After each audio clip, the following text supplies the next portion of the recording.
for this. It's a luxury, yeah. You next to me. You forget the history, leading to this chemistry. I register. Is it real enough? Is it deep enough for you? Cause I'm dropping all my guards. There's something I don't do. I'm dropping down my guards. There's something I don't do. Hey, love is cool. Seem like every time I come out, I run into you. Usually I would play with my options, but girl, I'm focused on you. You know what it feels like. Really wanna feel like we can do this shit in real life. All these basic faces, baby, I'm a drifter. But looking at you now, you're the paradigm shifter. I'm talking about a frequency that most just can't tune in. Girl, they out here playing games and we cosmic and mooning. But it's something about the way you hold the room without a word. Got me feeling things I usually see is so absurd. Been traveling the world, seeing baddies and top models back up in the hills. But they all let their mind in, baby, and they only look for the thrill. You're a different kind of high now, baby, more of an expensive taste. I'd be a fool to let you slip through my fingers in ways. So let's consider maybe later, and then we'll see how it goes. I want all the secrets you've been keeping that nobody knows. Hey, love is cool. Seem like every time I come out, I run into you. Usually I would play with my options, but girl, I'm focused on you. You know what it feels like. Really wanna feel like we can do this shit in real life. Don't make me wait for it. I usually get what I want, girl, I'll wait for this. Don't make me wait for it. I usually get what I want, girl, I'll wait for this. Yeah, what's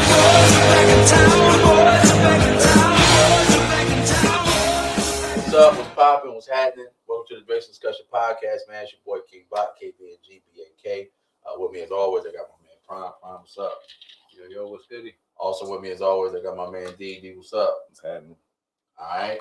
Look, got a lot to cover today, a lot to get into. So we'll jump right into it. First and foremost, man, we got merch. Hit that merch store in the link description below. You know what I'm saying? Also join the gang. Gang. That link is also in the description below. Are we throwing any Franks today? There was someone I wanted to throw a Frank at, and now I can't remember who it is. Did it have anything to do with the Super Bowl? I think so. All right, so we're going to talk about the Super Bowl. Okay, well, I just want to say, fuck Jason Whitlock, and we can go on. Okay. That's all I want to say. Do you have a Frank throw? No, I'm good. All right, for sure. I hate that guy. All right, so for those of y'all who don't know, you know what I'm saying? Niggas kicked it and watched the Super Bowl, man. Thoughts, comments, concerns? Super Bowl. You talking about the Super Bowl or the halftime show? Or I mean, that's part of the Super Bowl. Okay. Well, I would say, I heard a lot of people saying that it was the most boringest Super Bowl ever. I enjoy a defensive game, personally. Mm-hmm. You know what I'm saying? I like to see, a hard, gritty game. I didn't think it was that bad of a game. It was a little one-sided, more one-sided than the score kind of showed. It was 28-13 was the final score, something like that. It was really like way worse than that. Honestly, it was. The Patriots didn't score to the fourth quarter. Yeah. But I was cool with it. I was happy the Patriots lost, so maybe that's why I enjoyed it. I enjoyed it as much as I did. But no, it wasn't one of the greatest Super Bowl. But I don't think it was like one of the worst ones either. So I mean, yeah, it was cool, man. Field goal should have got co-MVP. Yo, fam, that was a field goal game, man. They're never gonna give a kicker MVP, but he could have got co-MVP. That would have been crazy. So apparently, I didn't even know this at the time, but apparently he broke the record, the Super Bowl record for 5 out of 5 field goals, 5 for 5. Wow, yeah. That's nuts.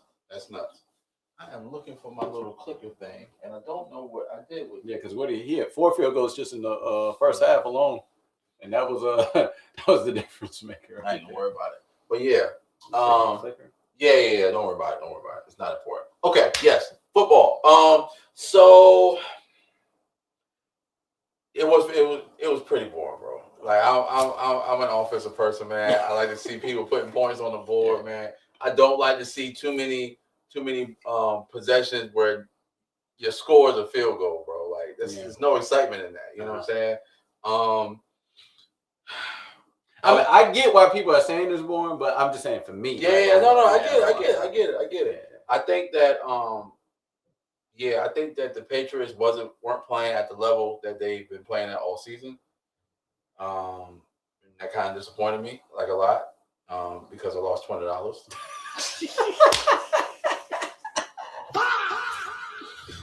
But it's okay. So I actually lost $40. But I made a lot. I made a lot of other money on other ends. See, I was betting everybody.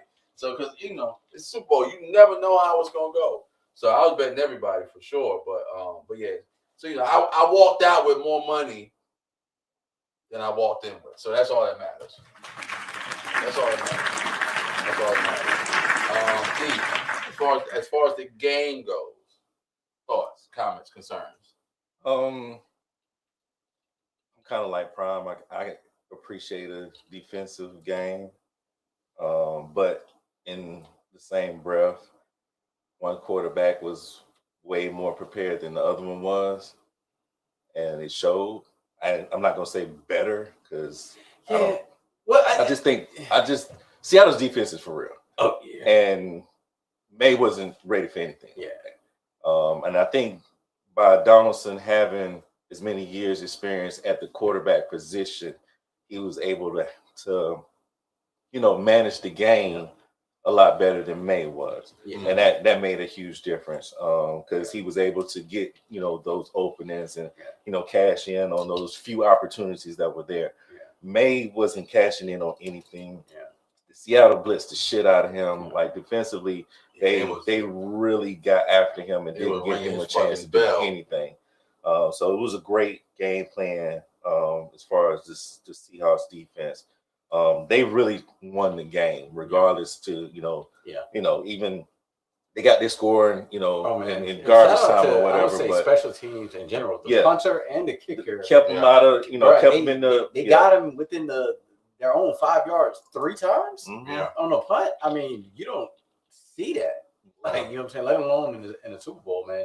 So the special teams was hitting, the defense was hitting, and the offense, they just didn't fuck it up. Yeah, they just didn't fuck it up. They just didn't fuck it up. And and I was gonna mention Sam Darnold, even though I felt like his ceiling is here and Drake May's ceiling is probably higher up here. Oh yeah, absolutely. The fact that he's been in the league for over 10 years, I think that made the difference. And Drake May, second year quarterback, man, that's a lot to ask, man, for anyone besides Tom Brady.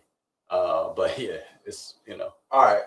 So with that being said, let's talk about the halftime show. Bad Bunny. I will say I was disappointed because the trees did not move. There were people in those trees. Yes. I don't know if y'all saw, but there were people in those trees. Trees, man. There was people in the trees. I was looking for those trees to start breaking out, doing something, and they didn't do nothing. So you telling me they came out in the tree costume and just stood there the whole time? Which was crazy. You could have brought out trees for that. You literally could have brought out trees for that. You paid some. Well, you paid somebody to stand. Yeah, you did help the economy. But somebody got paid to dress up as a tree and just stand there. I'd have took that job. I ain't gonna lie to you. At Super Bowl, oh yeah, I'd have took that job. I'd have been that close to Cardi B. Oh, I definitely took that job. Telling all your friends, hey, I'm tree number 23. Yeah, right. I'm tree number 23, baby. I still got the costume. I kept it. I stole it. I ain't give it back. But yeah, it was good to see the other artists out there. That was kind of cool. I know we all saw the freak off scene, the male on male grinding. That took me off guard. I felt like what's my man from Wolf of Wall Street? what's his? Leonardo DiCaprio. Hey! I felt just like that because let me just paint the picture for y'all. I'm sitting at the card table, right? D is in the recliner. I see it happening on TV. Hey! I look over at D, and D's just because he saw it too. And I had to make sure everybody in that room saw what I saw. I had to make sure my eyes was not deceiving me. I thought it was playing. I thought my eyes was deceiving me too, man. Because that was so unnecessary for them to do the close up like they did. They could if they wanted to do it, fine. But there's no reason for a close up, right? Yeah, like, it wasn't necessary. It would have been different if it was like maybe in the background. It still would have been like whoa, but like they had highlighted that shit. They legit they got as much screen time as Cardi B. Matter of fact, man. No, that was a funny part because it's like whenever showing the celebrities, I didn't realize all the celebrities that were on that stage because there was. Riddled with herpes is wild. Hey, my bad, y'all. All the celebrities riddled with herpes. All of them. But because I remember that y'all thought I was lying about Jessica Alba. I was like, that's fucking Jessica Alba. I'd gladly be grouped for the Super Bowl. Yeah, for sure. Yeah, but yeah, like the camera went by so quick over Jessica Alba, Cardi B. Yep. Pedro Pascal was out there. Pedro was out there. Some girl named Carol G. I didn't really know who, but apparently she has a song with Bad Bunny. I later found out. I literally thought you were pulling out oil to put on, and then I see it's a blunt. Okay, all right. I'm just letting you know I'm observing what's happening right here. Okay, continue. But no business out there. We already know. Got the Diddy oil out here. What? You got the Diddy oil. Smell good oil. Smell good oil. Why the fuck would I need smell good around y'all? I don't know what you're doing after this, brother. I don't know what you're doing after this. I got a hot date after this. We don't know. A hot date is crazy, fam. You got to change your vernacular. Yeah. Bro, I'm an old man. You're not even in your 40s. Yo, man, if I ever stop by your spot and we kicking it, and you be like, all right, bro, I gotta go. I got a hot date, fam. I don't go cloud you. Nigga, what's the point of being a dad if I can't use dad vernacular? All right, you know what? You're right. You're right. Because I can't wait. I can't wait. You're right. You're absolutely right. That's how I'll let it slide. But then we had this conversation at the Super Bowl when they had the Nerds commercial on, and I made the comment of, "Hey, nothing but a cavity waiting to happen." And that was some old man shit. That was some old man shit. Yeah, that was some old man shit. Bro, you like it was like this fucking gummy bear thing, and they put nerds around it. I said, "Yo, that's a cavity waiting to happen." What is that? What is it? Progressive can't stop you from being. Like your parents. Being like your parents and stuff like that. It's like one of those commercials, man. But it didn't help that we had just got done talking about like dental work. Like we were literally in there talking about getting dental work done, and then that happened. Yeah. Shouts out to all the historical references about Puerto Rico. Took me back to my Caribbean vibes. All right. Okay. And it was a lot. It was a lot. It was a lot. It was really layered. I went to Puerto Rico and stuff. So last year, you weren't the only one, nigga. I went to the historical district and saw like the base, the old base and stuff. And that shit was fire, man. Like people piss me off talking about they ain't like it because they couldn't understand it, but niggas be dancing to the Macarena, so shut the fuck up. And you can't tell me you know the words to the Macarena, so just shut the fuck up. It was a lot of layers on there. It was a lot of, it's just like Kendrick's show last year. You know what I'm saying? Like, if you're not up on the culture, you're going to miss stuff. And a lot of times we just want to be entertained and not taught anything. So I think that's the main reason why, it got as much backlash as it did, other than it wasn't in English. But, Agree. So what? You know what I'm saying? Like, that's their culture. Yeah. You know what I'm saying? So we have to adapt to their culture as opposed to them, adjusting it for us. Because, otherwise we'll be colonizing that too. Yeah. So my thing is this. My thing is, as black people, we gotta understand, bro. Not everything is for us. You know, not everything is put out there for us entertainment wise. There are other forms of entertainment other than black entertainment, because there are other forms of melanated people other than black people. So we gotta just use your brain, dog. Like if it's not for you, you don't have to comment or speculate on it. You don't have to say shit. You can shut the fuck up. That's free. But one thing you can't say is they look like they was having a ball out. Oh, absolutely. Like regardless if you didn't hear or understand a word, you knew they was having a ball out there. So you should have just had a ball with these motherfuckers. Look, I tell you what, bro. I got a Puerto Rican homie, man, and he took me out to like a little joint they was doing. Like it's like a cookout. He called it something. I don't know the Spanish word for it. But anyway. So we go out there, man, and of course they playing the music. I don't know what they saying, right? But after 4 more Delos, nigga, I'm shit. I'm in that one. Grooving. I'm in that grooving, yo. Plate in my hand, I'm in that joint grooving, man. Like, shoot, it ain't for me, but I'm gonna enjoy it while I'm here. I had a ball. I was sitting over there talking to his uncle. Don't know half of what he was saying because he speak broken English. So I gotta use context clues. And I'm just agreeing with him. Yo, right, Poppy, right. That's what I'm saying, man. I don't know what he's talking about. He was talking about something. He was passionate. But nonetheless, Caribbean says, damn, I hate it. I didn't watch it. I mean, look, you always catch it on YouTube, man. It's always on YouTube. I mean, oh, yeah. I mean, listen, man, I kind of don't understand, like, that outrage on at all. Like I don't get the outrage on either side. People just like because it's complaining because they did the same shit last year when Kendrick did his. Yeah, and another point, I don't mean to cut you off, but another point, you got motherfuckers that listen to mumble rap complaining. That's a good point. Like what are we talking about here? You know what I'm saying? You can listen to a lot of English songs and not understand what the fuck they talking about. Yeah.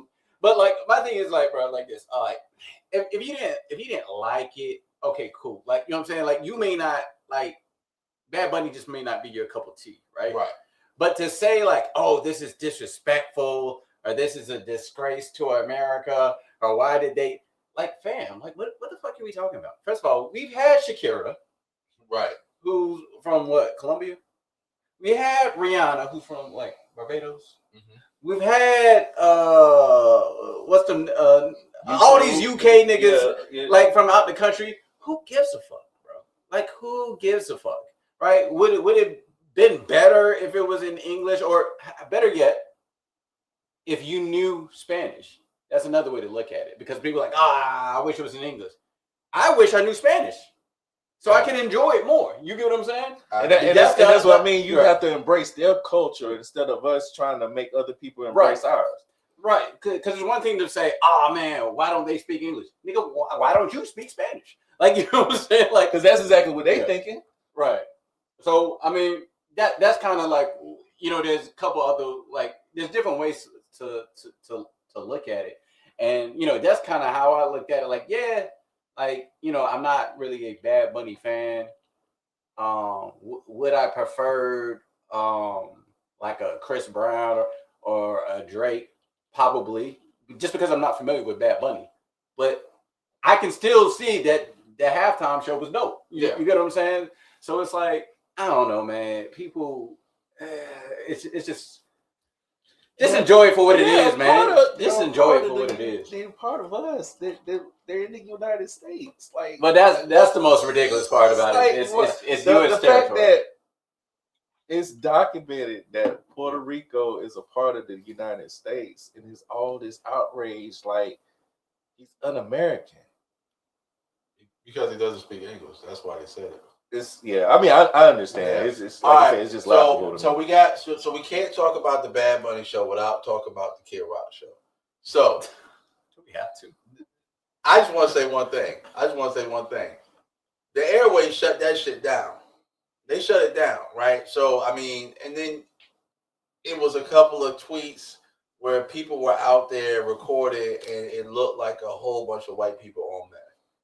bouncing around, and I was disgusted. I was like, you know, and it was a couple of black people walking in the background, but you know, they probably Trump supporters. We don't rock with them over here. Not around here, partner. Not around here. All right, we can get off this. But yeah, I want to acknowledge that, maybe. yeah. But we can't acknowledge that UNC win. Yeah. We can't acknowledge that UNC win. Dom DeMarco. Hey. Okay, so first and foremost, man, the Duke UNC game, man. So we are, I mean, I wouldn't even say we are room divided. D just sour, man. So I'm really not. So no. Oh no, it wasn't you. It was Slim that said that. Thompson, we not in history class while we talk about history. It was literally the night before the Super Bowl. I can't because I didn't watch the game with the boys. I went to my other homeboy spot. You missed out on your opportunity to No, I can still talk junk the next day. It just happened. It's less than 24 hours. It just happened. It just happened. What's in the past is in the past. All right, Rafiki. So first and foremost,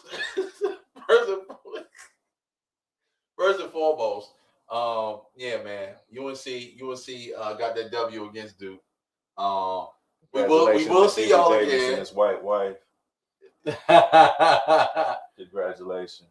You mean the white show, the white trash show? Yeah, that's exactly what it was. But no, UNC and Duke, man. Look, let me tell you, that was a good game, man. It was a good game. It was a good game, man. It was a good game.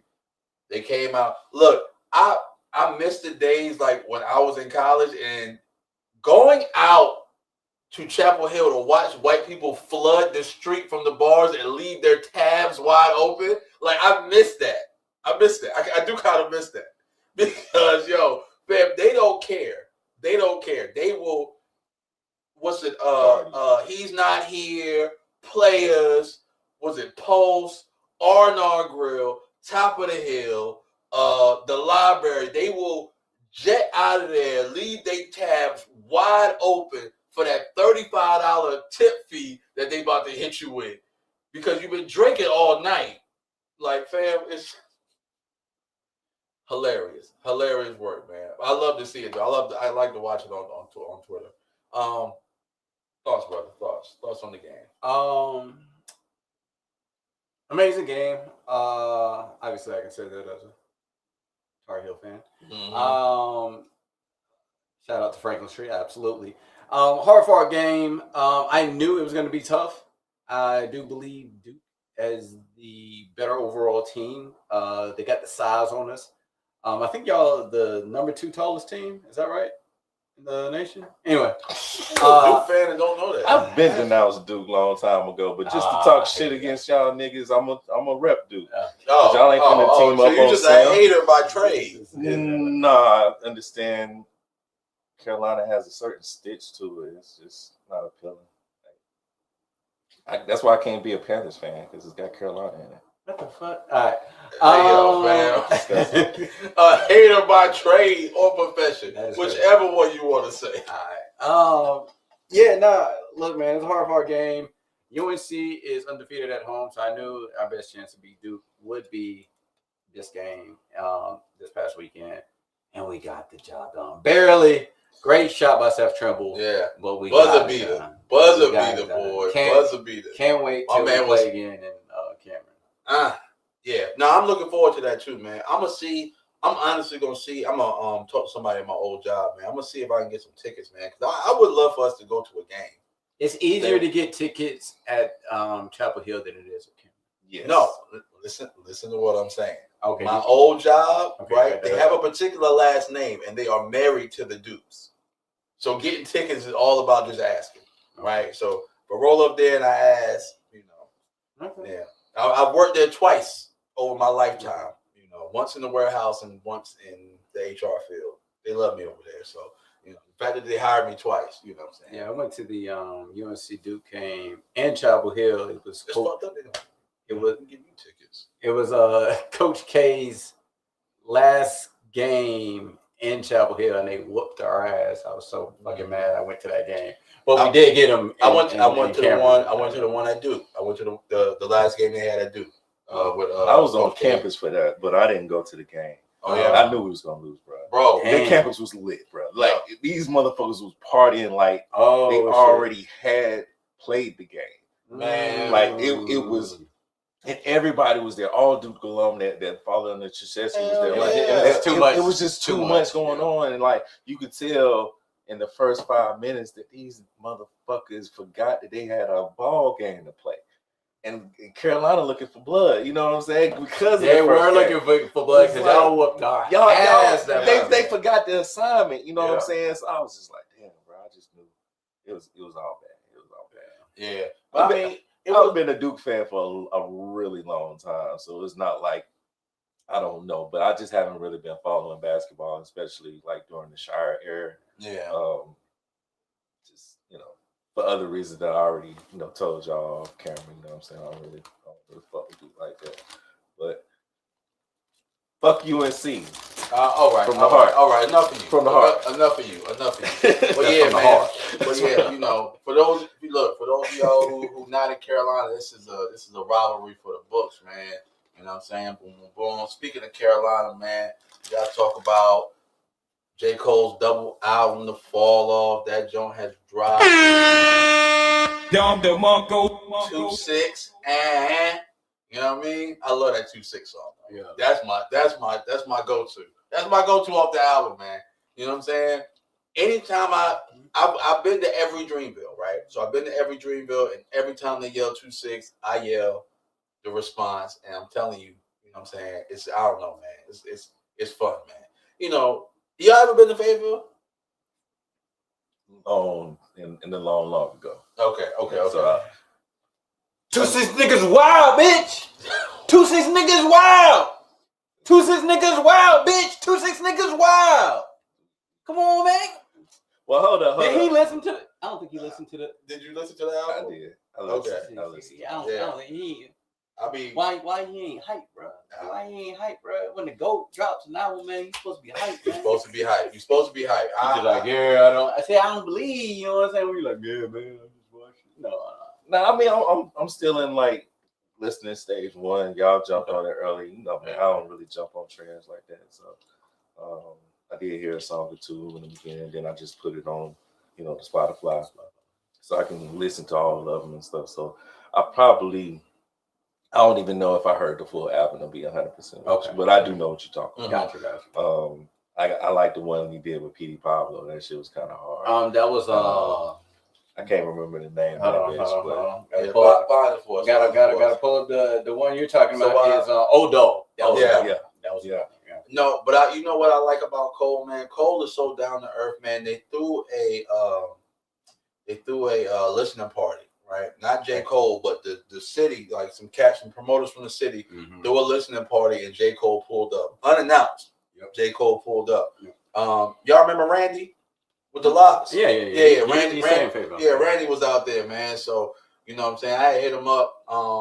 I didn't even know he went out there because he'd been on social media for a while, but I hit him up, man. He was like, yeah, bro, I was out there. So he said, I saw a couple pictures, photos, or whatever he dropped, man. I said, yeah, man, my man was out there having a ball, yo. And, J. Cole, he just he catch that cat in Whole Foods, man. He's out of A&T. He went to A&T. So he was in Fayetteville, then he was at A&T. Then he was also in Charlotte. Yeah. Yeah, he was also in Charlotte, man. So he just been all around, man. Selling CDs, man. Driving around in his Honda Civic. But yeah, man. Man. It's just so crazy how down to earth he is. And it's like, damn, he don't walk around with security. He don't, he just cold, man. He just cold. All right. We know Cole, good dude. Love Cole.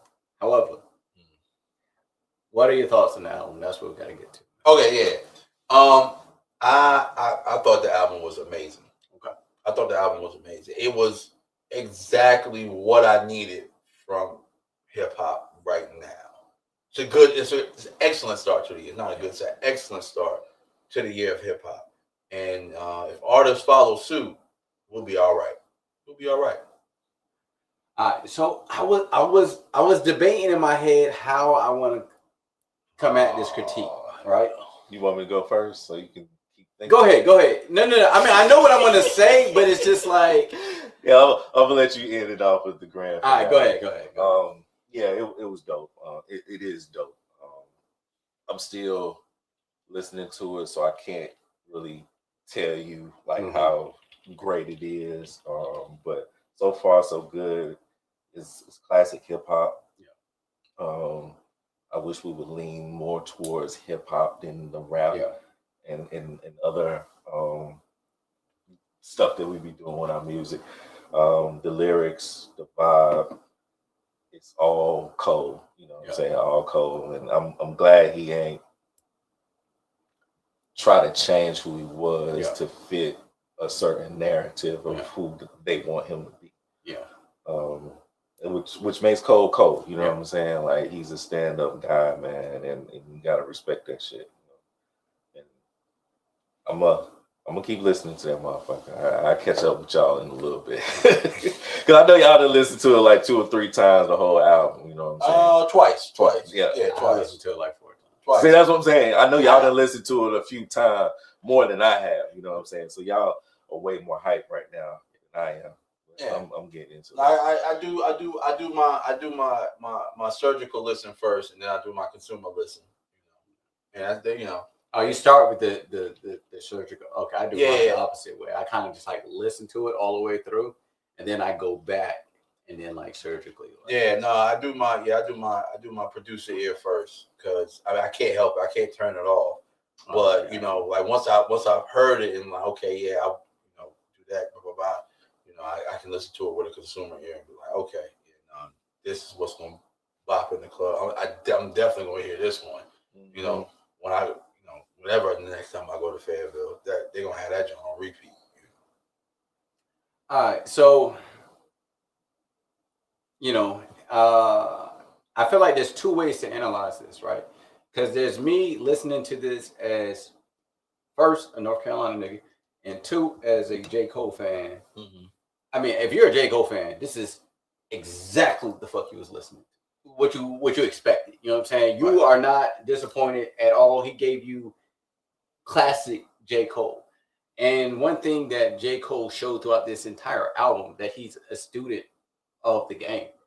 Like I heard in his flows, I heard Nas, I heard Biggie, I heard Pac, I heard Kanye, I heard Eminem, Common. You know what I'm saying? Like you heard like the different flows of like like who he listens to and how he put that into his music, man. And that just kind of shows like how he's a student of the game, even with the samples. You know what I'm saying? There was crazy. He always got crazy samples. Yeah. But here's what I will say. As an casual fan, right? I will say, if you're a casual fan, it might have been almost too much storytelling. Now, if you understand, like he put out notes for the album, and then it kind of made more sense. So, because I didn't understand the intro 29 and the intro 39.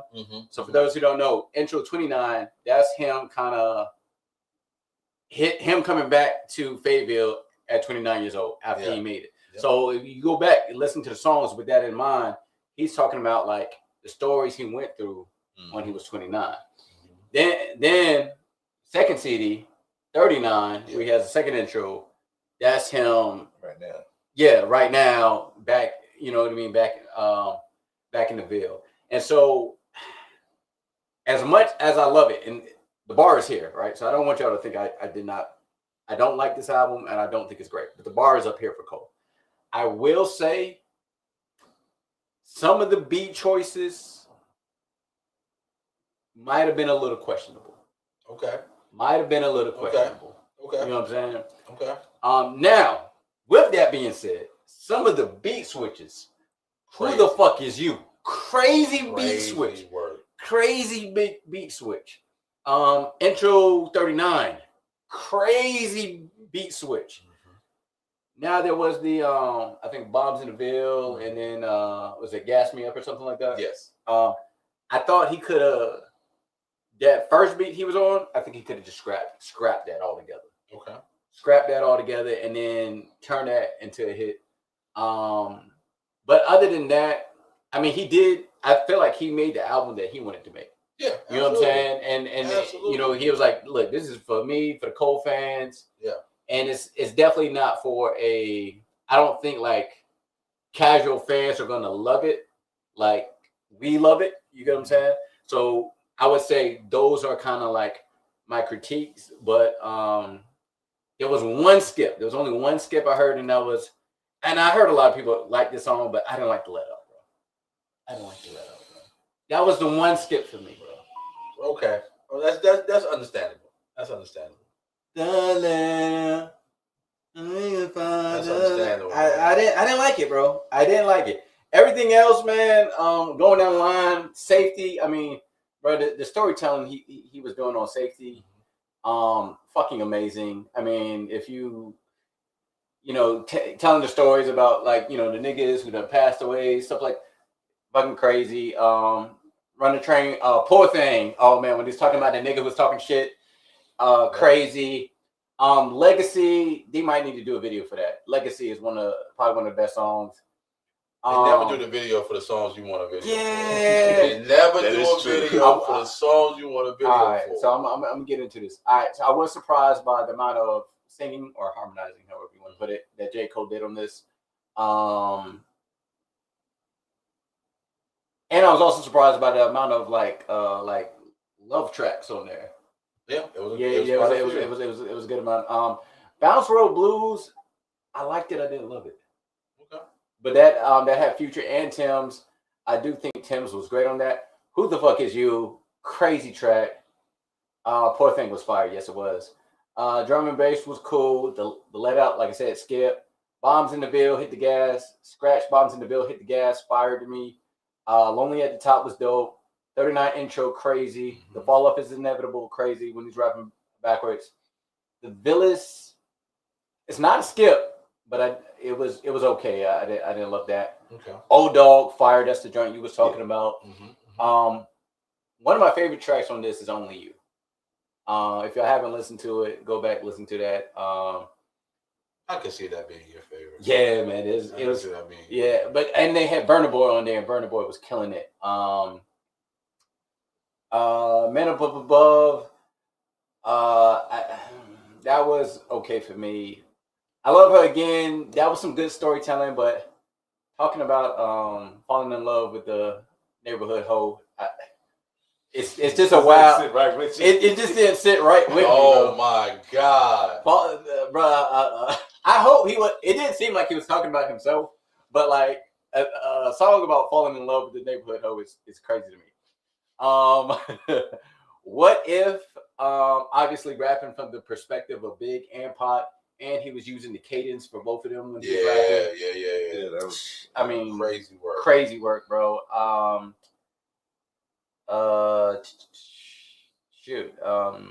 These last three ones were okay to me. Quick Stop and The Whole World Is a Ville, Ocean Wave, those were okay. But yeah, nah, man, there's a lot of good stuff in there. That now that you gave your synopsis over the entire I had to go down the whole thing. Yeah. I can see. Yeah. From what I know that you like those, I can see it. You can see that. Yeah. All right. There's some bangers in there though, man. Yeah, for sure, man. Well, I hope that wasn't his last album, but it sounded like it might be his last album. No, it might be his last album with that label. Maybe. But with that distribution. He's on his own label. No, well, yeah, whatever. You know. Yeah. That's what I was saying. You could tell, like the Black Album. You could tell, like he had freedom to do what he wanted on this. But yeah, now I hope this isn't his last. But it did kind of sound like in some of the tracks he was kind of talking about like how he was over the fame. You know what I'm saying? Yeah. I mean, it's gonna be a while before he dropped. You know what I'm saying? Something else. Yeah, I mean the way. Yeah, I mean he was talking like he's probably. He made it sound like he might be doing other stuff musically, but it's gonna be, we're not gonna see an album for him in a long time. I think what we'll see now is producer Cole. I think what we'll see now is producer goal until he's ready to drop it out. Let me ask a couple of questions before we get out of this. Off of this. All right. So before we were talking about possible, like, it didn't surprise me that Kendrick nor Drake were on the album. Yeah. Do you have any theories about why that was, or do you have any thoughts on that? I think that for one, right, Cole wanted to step away from the controversy. If he was to have Drake on any of those songs, it would have spawned the rumor mill would have spawned up. Mm-hmm. If he had Kendrick on any one of those songs, the rumor mill would have spawned up. Right? He wanted to drop his album his way, without any of the riffraff of, oh, did y'all hear the Drake track? Yeah. Oh, did y'all hear the Kendrick track? No, did you hear the Cole track? Right. You get what I'm saying? It would not have surprised me if he had a verse from one or the other and scrapped it after everything had happened. The other question I had before we move on was, were either you surprised that he did not talk about the beef at all? No, he did the apology. Yeah, he ain't got shit to say. You know what I'm saying? Like, plus, he dropped let's stand up cold. You know, I already addressed it. Yeah, he addressed it in the other port. I forgot the name. Port Antonio. Port Antonio. He already addressed a lot of it in Port Antonio. So okay, and then he kind of alluded to it in the mixtapes too. So yeah. Reason keep talking about some shit you ain't want to be a part of. Yeah. I think some people were anticipating that he might, but he stayed clear of it. I mean, he had a goal for that for the album.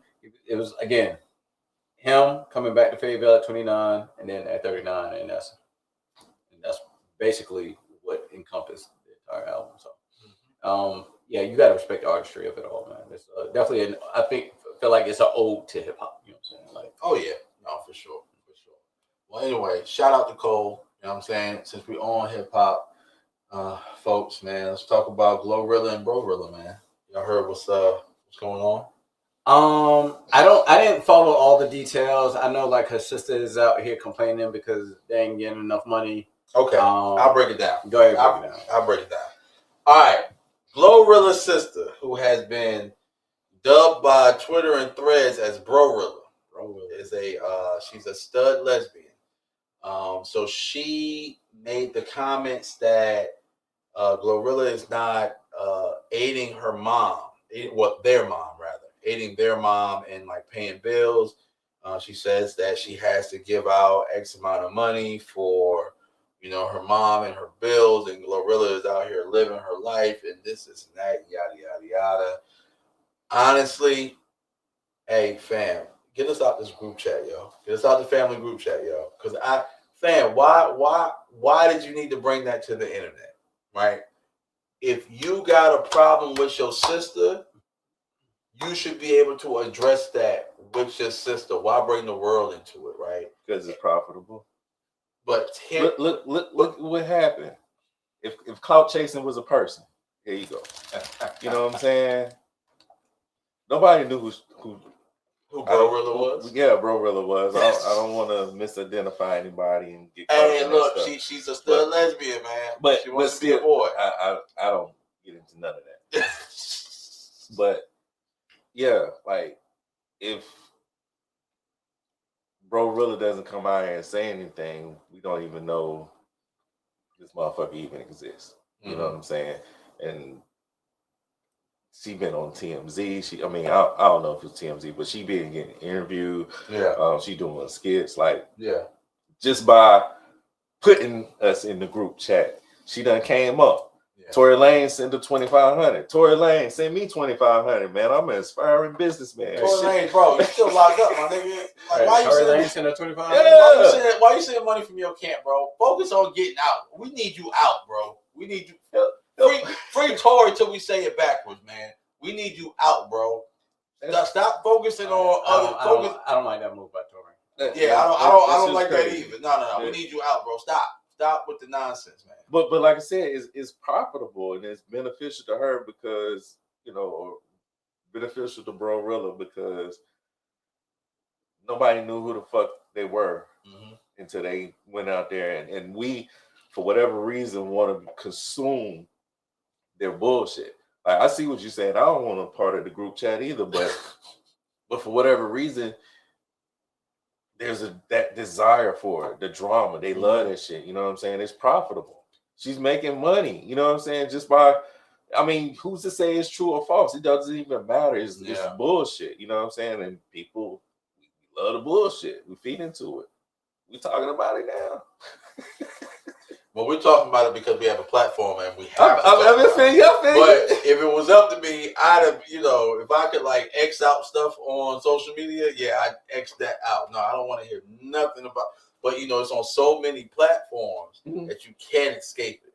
You can't escape it. As soon as you open up any of your platforms right now, right, and you start scrolling through your reels, you start scrolling through your Explore page, you start scrolling through your timeline. You're gonna see it. It's unescapable. You ever get your package? What package? You said that your FedEx package was late. GloRilla mom must be doing something. I saw the Facebook post. No, I didn't get my package yet. I have not got my package. What the hell are you doing? Yo, I have not got my package yet. And I promise you, man, I've been pissed off all week about the damn package. I've been pissed off. FedEx, get it together. I've been pissed off all week about that damn package, yo. Give GloRilla mama a raise. Yeah. So somebody do something. A better car or something. Somebody do something. Prime, how you feel? You get your package?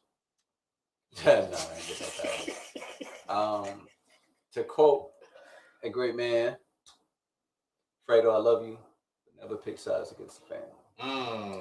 And to me, like, I don't really care. I don't care what GloRilla says, because it's like, once you blasting your family in public, I don't even give a fuck what you even really have to say at this point. Yeah. It's disrespectful. It's disrespectful, especially over like some petty shit about money. You know what I'm saying?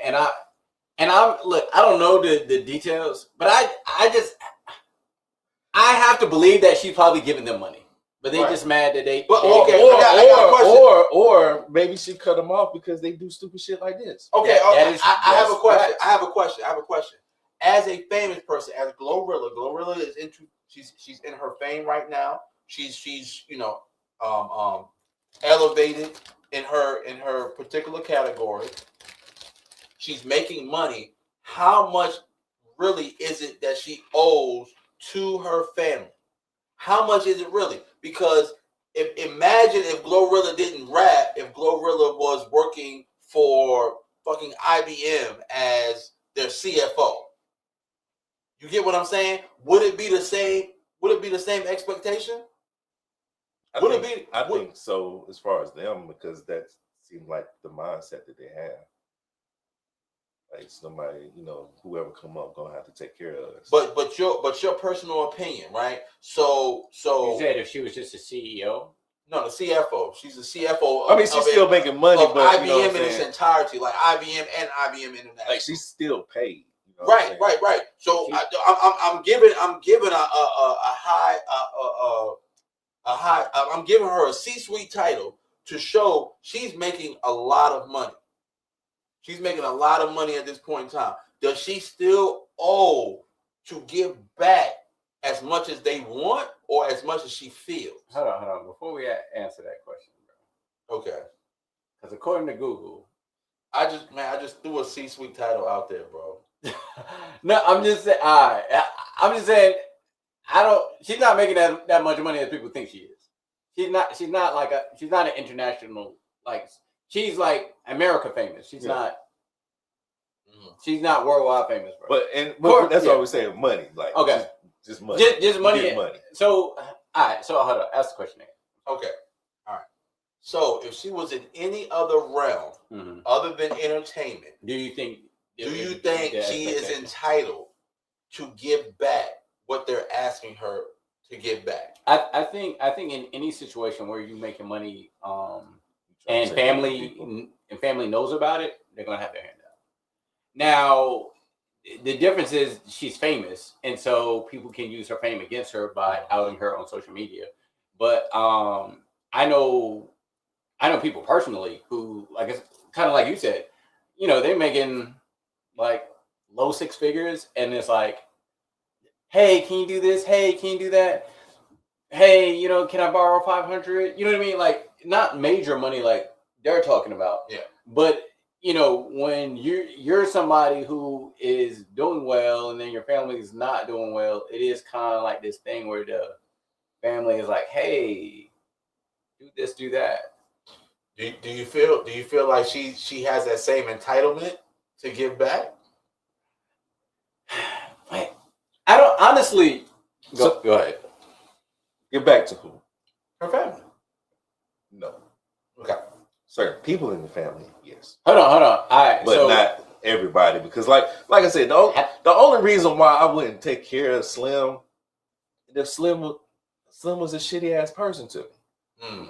You know what I'm saying? Like other than that, like I don't see a reason why I would be throwing the world in family group chat. I'm not gonna do that. No. If Slim threw the world in the family group chat, Slim wouldn't do that though. Right. I know he wouldn't do that. Hold on. Let me ask y'all this, bro. Just in general, like, let's not think of your own personal families, but just in general, like, what do you think the separation would be versus like parents? Because I think everyone was like, I'll take care of my parents, right? Yeah. What do you think the separation is between parents and siblings? Like, not your own siblings, but just like, and what would you say, just like in general, based like, on a relationship? Okay. And that's all I was saying. Like I wasn't like trying to personalize it. Like, like me and my brother, we're good. So like there would be no reason why I wouldn't help him in whatever way I could. Let me especially if the resources. I mean, I wouldn't give him no bread unless he had a plan for that shit. And I know he was good for it. Okay, well, let me ask you this, right? Let's say you have siblings, some you're close with, some you're not too close with, right? You giving them, like, you come up, you giving them all the same bread, or you gonna be like, some getting 2 million, some getting 1 million? How are you playing it? Because all right, for me, I'm gonna tell you, for me, right? Yeah, you got the most. Well, you got the most. You got the most. Yeah, like, so for me, like, personally, right, there's siblings I get along with more than others. But if I was to come up on some real, I'll give them all the same amount of money. Now, none of them have like disrespected me on a level where I like, yo, I can't fuck with you. You know what I'm saying? That's what I'm saying. You know what I'm saying? There are some. It's because of it. Well, I don't know if because of it, but I'm assuming it's because of the age gap between y'all. You know well, I'm not gonna get into that. Oh, okay, all right, never mind. Forget I said anything. Yeah, but what I'm saying is, I came into money, right? Like I said, none of them has done me like so dirty where it's like, fuck them. Yeah, fuck them all together. But like, I would, like, if I came into some money, I'd be like, you know, you get a car, you get a car, you get a car. You know what I mean? Like, it's all love, because like that's my fan. Like, so I was like, would you do that? Like, would you do the same, or would it be like, you know what I'm saying? For me, I would give everybody. I mean, because it gets iffy. Because the thing is, if it gets out that you gave someone double the money and you didn't give that other person the same money, now it's a beef. Like, oh, okay, so you don't fuck with me, D. That's how it is. Like, you know, I understand. You get what I'm saying? But for me, like I said, I would probably give everybody the same thing unless there was like issues between us to where I don't fuck with you like that. You know what I'm saying? Yeah. I still might do something for you, but it just depends on if I got it like that. I still might throw you something because you are my brother, my blood, or whatever. But I don't mind taking care of my people, so I'm gonna take care of my people. Okay, so if I only got one sibling, so I mean, if I had it like that, I mean, we incorporate my parents into it. You know what I'm saying? I would give my brother, of course, less than what I give my parents, because I actually want them to stop working. Yeah, I want them to stop working, right? Yeah. But my little brother still has what, 40-something years in the workforce? Like, family, you are good. You know what I'm saying? I set you up to be successful. I can set you up to be successful. I can't give you success. I can't do that. But I can set you up to be successful, right? So I can give you a head start, you know. But as far as my parents go, they're going to get a little more, right? they're going to get enough to be like, okay, well, if one of us has to stop working, that's okay. You know, I might not be able to. All right, both of y'all stop working, but if I get one of y'all to stop working, all right, I'm cool. You know, I feel like I did my job, or just lighten the load, like you know what I'm saying, like lighten the load, because I know my parents ain't gonna stop working. Right. So, like you know, for instance, get them a nice little house, pay all the bills, so it's like now whatever they can actually whatever money they have, they don't have to spend. You just take care of their bills. You know what I'm saying? So because I feel like as far as the expectations, I would say like I think everyone's on board with taking care of your family. As far as the siblings, it's just kind of like up in the air, like you said, based on how the relationships are. Shit, I know somebody who because I know some brothers that ain't biological that I would make sure I took care of them equally. Right. Yeah. You know what I'm saying? Because you're my brother. You know what I'm saying? Yeah. So, and I think you know what? I'm glad you brought that up, man, because like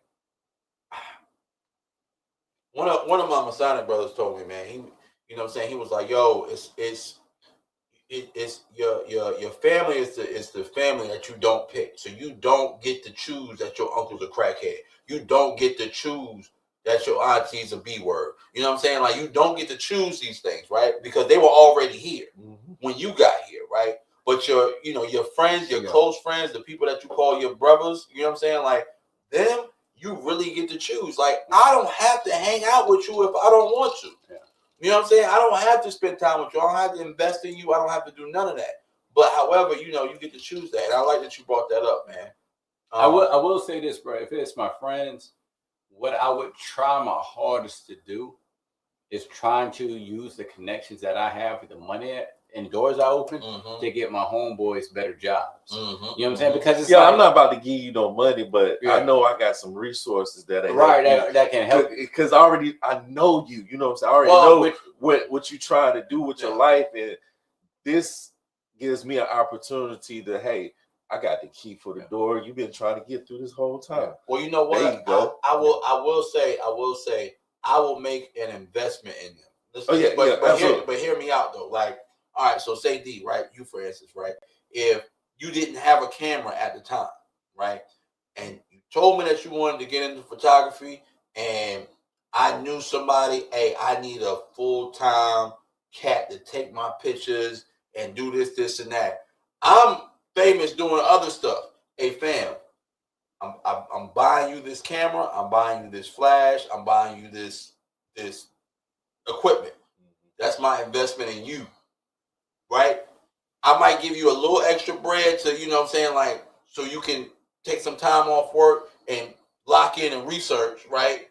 So you don't have to worry about bills for maybe about 3 months. The photography class. Or pay for the photography class. You know what I'm saying? Whatever, right? Whatever that looks like, right? Do that and be like, hey, bro, I invested in you. I'm not looking for that investment back. I invested in you. Go make yourself famous. You know, then you shooting Vivette photos for Casanat, you know. It's crazy. Yeah. But yeah, man, if you look at Kevin Hart, man, that's why, man, a lot of people give Kevin a lot of, but like, I feel like as a person, bro, he be looking out because every time he go on tour, the Paper Cup Boys. The plastic cup boys. The plastic cup boys. Paper. I apologize. Yeah. But the plastic cup boys is his homeboys who open up for him. You know what I'm saying? So he gives them a platform so they can practice. And for those who don't do stand-up comedy, he gives them like jobs they can do, like whether it's bodyguard, driving the car, whatever. Taking pictures, you know what I'm videography. saying? And they'll be like, you know what I'm saying, some of the highest paid bodyguards or some of the highest paid drivers or whatever. Yeah, because at the end of the day, man, if you got all this success, bro, like it sucks if you ain't got your boys with you to enjoy it. And if they broke and they ain't got any money, and I think you call them and say, oh, I can't make that trip. Yeah, I can't make that trip. Right, and then it's a work trip. Right, and even as a man, bro, like I don't want you to keep giving me handouts. You know what I'm saying? Even if you was willing, you know what I'm saying? Like I want to be able to stand on my own. Oh yeah. And so, like I really love what Kevin does with his homeboys and stuff like that, man. You know, like I said, and to kind of bring it back to the topic, that's what the whole issue is. Like, it ain't like Glo couldn't have put her on something for her. But they want the handout. You know what I'm saying? She wants the handout. GloRilla. Bro wants the handout. You know? No, I was saying. Like I'm trying not to. I'm trying not. I was saying it like an ad-lib. But yeah, but like I said, that's the whole issue. You know what I'm saying? She's looking for a handout and not a hand up. Yeah, and it also depends on what kind of money we dealing with, because that's what I'm saying. I'm looking online, $5 million. Man, $5 million will go quick, bro. And let's be kind, let's double it. That's still not enough to retire. Oh, how old is she? She's young. She young as fuck, bro. You know, taxes gonna be eat into that, and I don't know. I don't know how savvy she is with her money, but you can't just be giving. What she was asking for, $25,000. Like, bro, like you can't just be. You know what I mean? Like, it's willy nilly. You have to understand if you got to be smart, man. And you know, going back to Cole, the fact that you here is amazing to begin with. There's no guarantee she's going to continue to make $5 mil every single year. It only takes one Twitter scandal. It only takes one Twitter scandal. One Twitter scandal. One slip up. One bad album. Like, you don't. One bad. You're out of here. You know how the industry works, bro. They can decide that you are dead and no one wants you and cast you to the side. Yeah, and be a soldier. This scandal right here could be something that could bite her in the ass somehow in a way. You know what I'm saying? Like, just the negative publicity, maybe the sponsorships and the advertisers that was kicking in the bread. It might not. Well, she painted you in a bad light. We can't subscribe to that no more. So you possibly miss out on contracts. Yeah. And that's why I don't have any respect for her sister, man, for what she did. You fucking up the money. Because you asking for money while fucking up the money, bro. It doesn't even fucking make sense. But you gotta think, man, the intelligence level of people that do that, they don't have a very high IQ.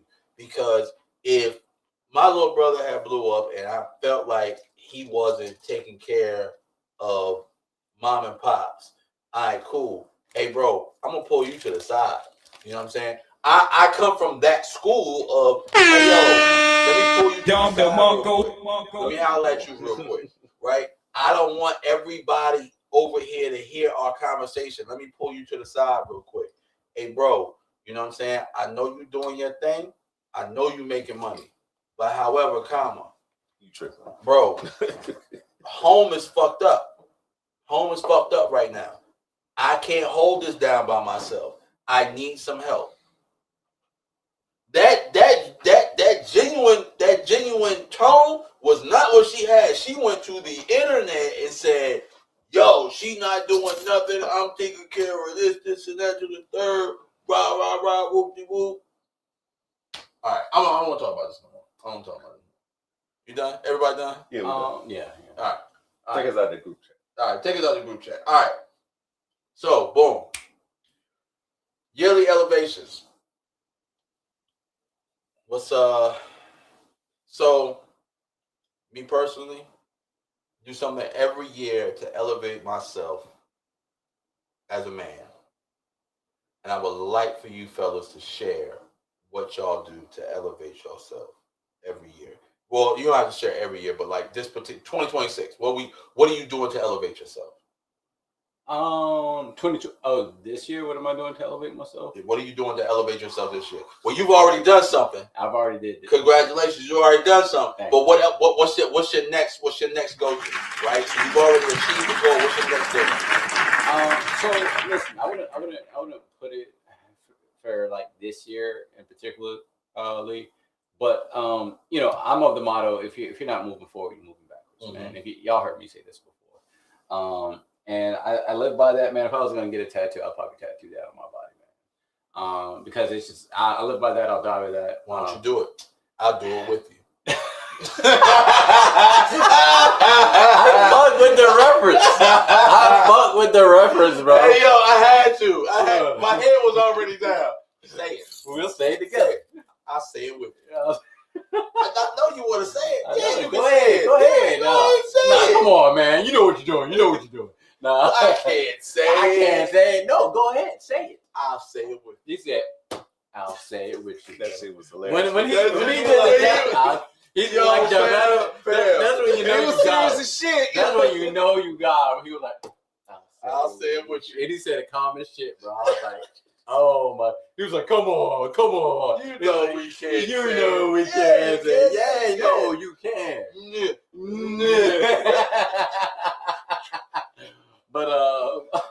But yeah, man. I mean, I'm always just trying to like. That's how I evaluate myself.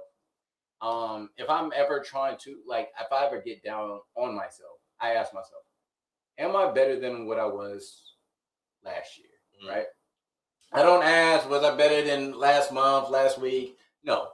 Let's go back a whole year, right? Let's think about that. Or if I'm not at my goal, right? Let's say I haven't made the change, right? Okay. What I ask myself, am I closer to that goal? You get what I'm saying? Because it's like people need to have more patience with themselves, right? Let's say you're working on, we'll say PhD, whatever, some kind of degree. That takes years, right? So by next year, you still won't have that degree. That doesn't mean that you haven't accomplished anything. Shorty did it in 36 months. That's factual. But go ahead. Yeah. But what I'm saying is, right, like just because you go from this year, you ain't got a degree. Next year, you don't have a degree. Does not mean you didn't make progress. Yeah. You know what I'm saying? You just knocked down a couple of semesters. Yeah. You compared to last year, you are closer to your goal than what you were last year. You are speaking to my point, and I have a term for it, and I'm gonna let you. I'm gonna let you go ahead. But like, you know what I mean? Whatever it is, whether it's like in the gym or losing weight or gaining weight, putting on muscle, just kind of slowly like work your way towards that. Right now, to your point, I accomplished a big goal. Yeah. Right now, man, I'm trying to just enjoy the moment. But I do have some other things that are,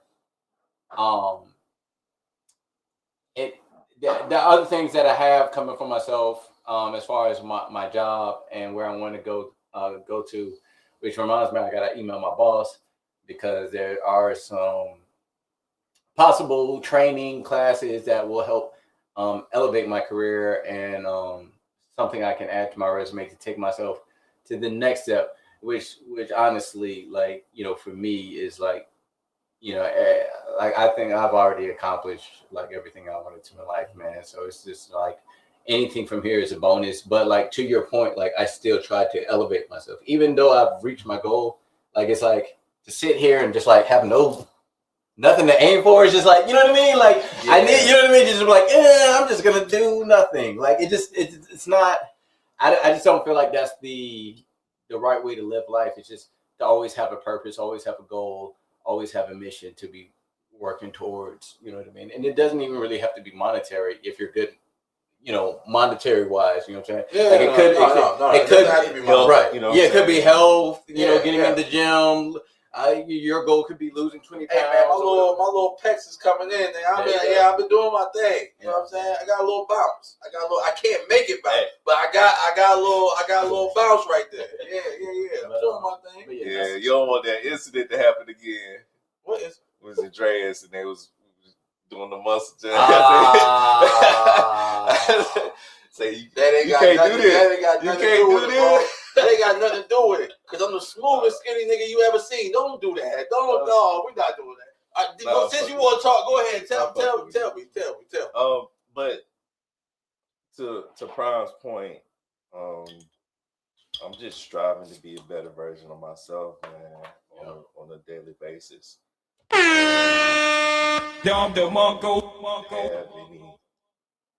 goals that I haven't already accomplished?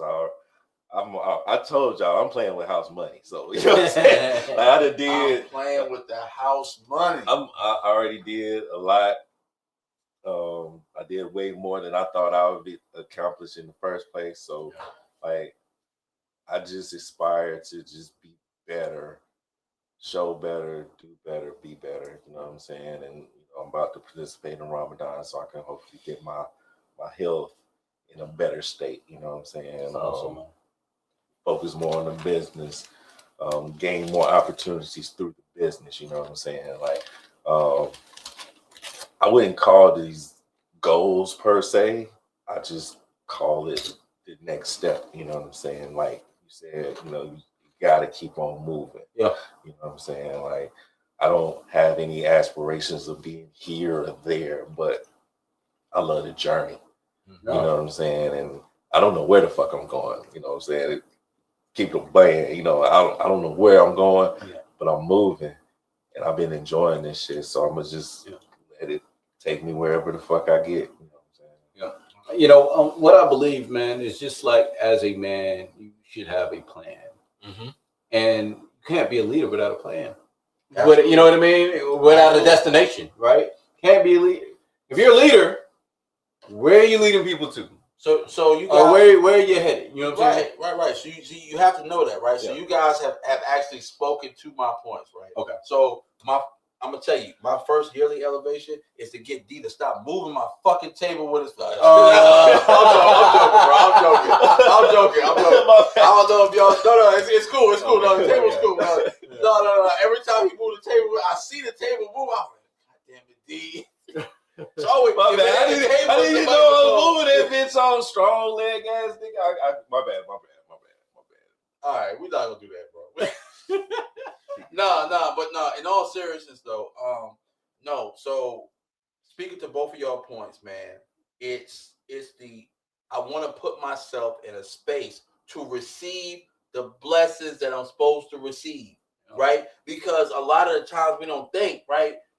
If you're not in a space to receive the blessings that you're asking for, you're not going to get them. You're not going to get them. You have to put yourself in that space. I had this conversation today. I was like, yo, it's crazy how now I am doing things. This is a financial thing, right? I'm doing things financially to put me in a space to be happy. I'm doing things financially to put me in a space to be happy. Fam, I promise you, within the next 3 years, I will be content. Right? I won't say all the way happy because I can't predict the future, right? I want to be happy, but I know that within 3 years I will be in a space of, yo, I'm content right here, but I still want more. Right? Like you said, like you don't just stop and be like, all right, nigga, I got it, nigga. Yeah. No. I'm content at the moment. Yeah. Yes. Will I say that I'm happy? No, I will never say that I'm happy until I see everything come to fruition. Yeah. Right? So I'm gonna be honest with you. I won't be happy until I'm on my deathbed and I got my kids and my family around me and they saying they last goodbye. Hey, look, man, I've lived a good life. I've raised y'all to be whatever y'all are, doctors, lawyers, construction workers, welders, whatever, mechanics, whatever you want to be, right? And you are content with life and you have you took on the legacy and moved it on. I'm content at that point. I'm happy. I'm happy. I can go out and say, look, you know what? I'm good. Yeah, man. I think, man, it's about the journey of it all, and you find happiness in that, man. And just like, you know, when I think about like the stuff that makes me happy, like it's just knowing what I've accomplished in life, and not shortchanging myself. You know what I'm saying? And that's really why I push myself, man, because there was one part of my life, and I ain't trying to get too long-winded here, but there's one part of my life where I had a lot of regrets, man. And I made a promise to myself I would never live a life where I have regrets like that again. And so the only way I can make sure I don't have regrets is to push myself. You get what I'm saying? Because when you don't push yourself, when you don't try your hardest, that's when you have regrets. When you don't do the thing that you want to do, that's when you have regrets. But when you do the thing that you want to do, when you chase it, when you try your hardest, then you don't have regrets. It's okay to fail at that point. I don't care that I failed because I tried my damn hardest.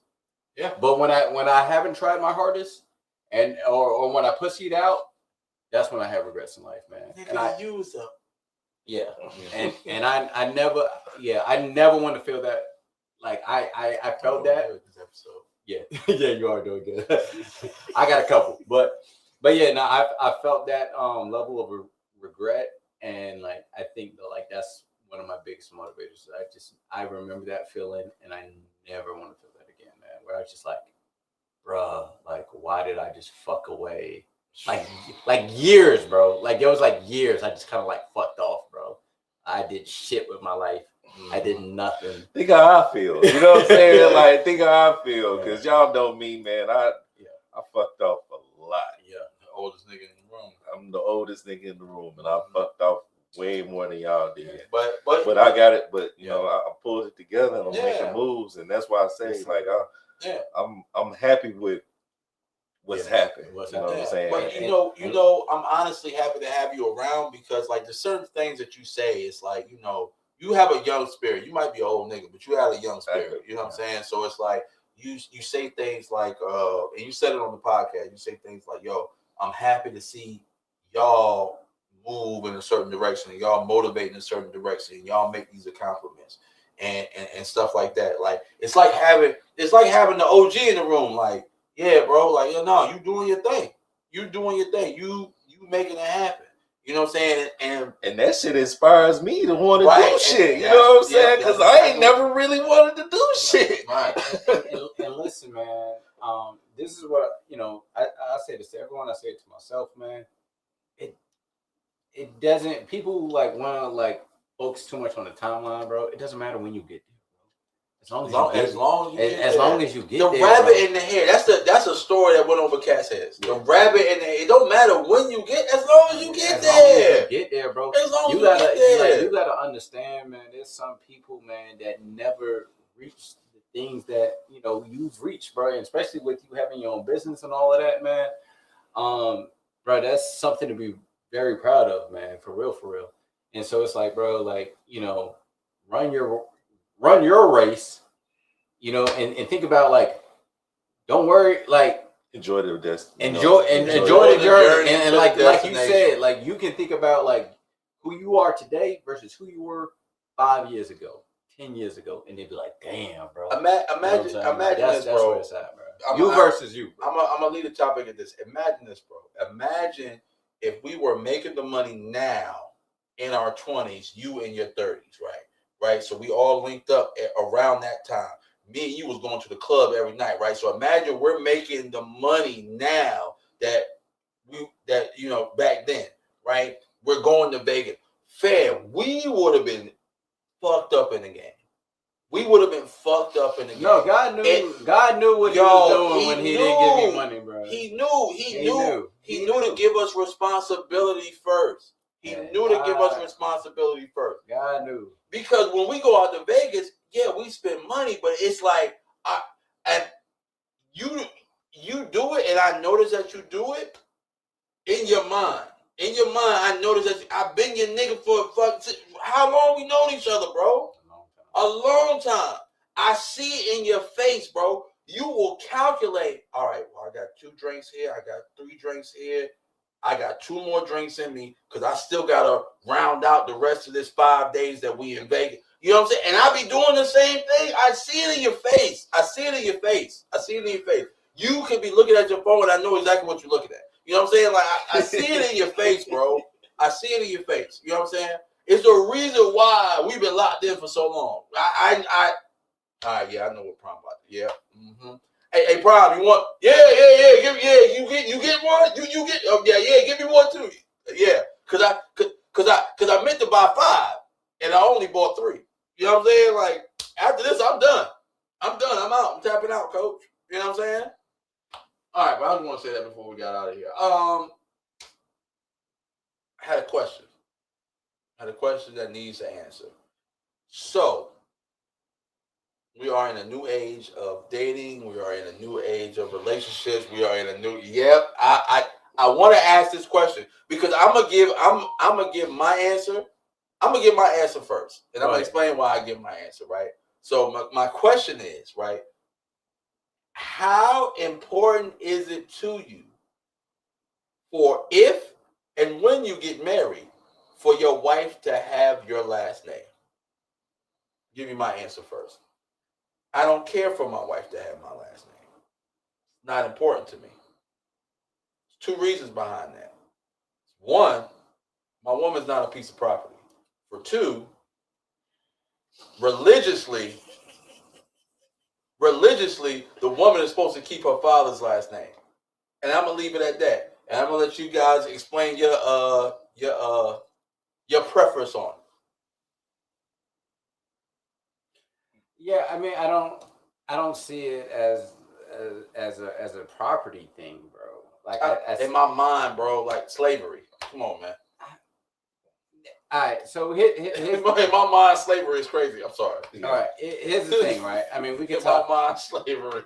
We can talk about patriarchy and all this other shit, but here's the thing, bro. And I envy this shit so much. Matter of fact, I love this shit within my own family, bro. Shout out to my fam for keeping the marriage together.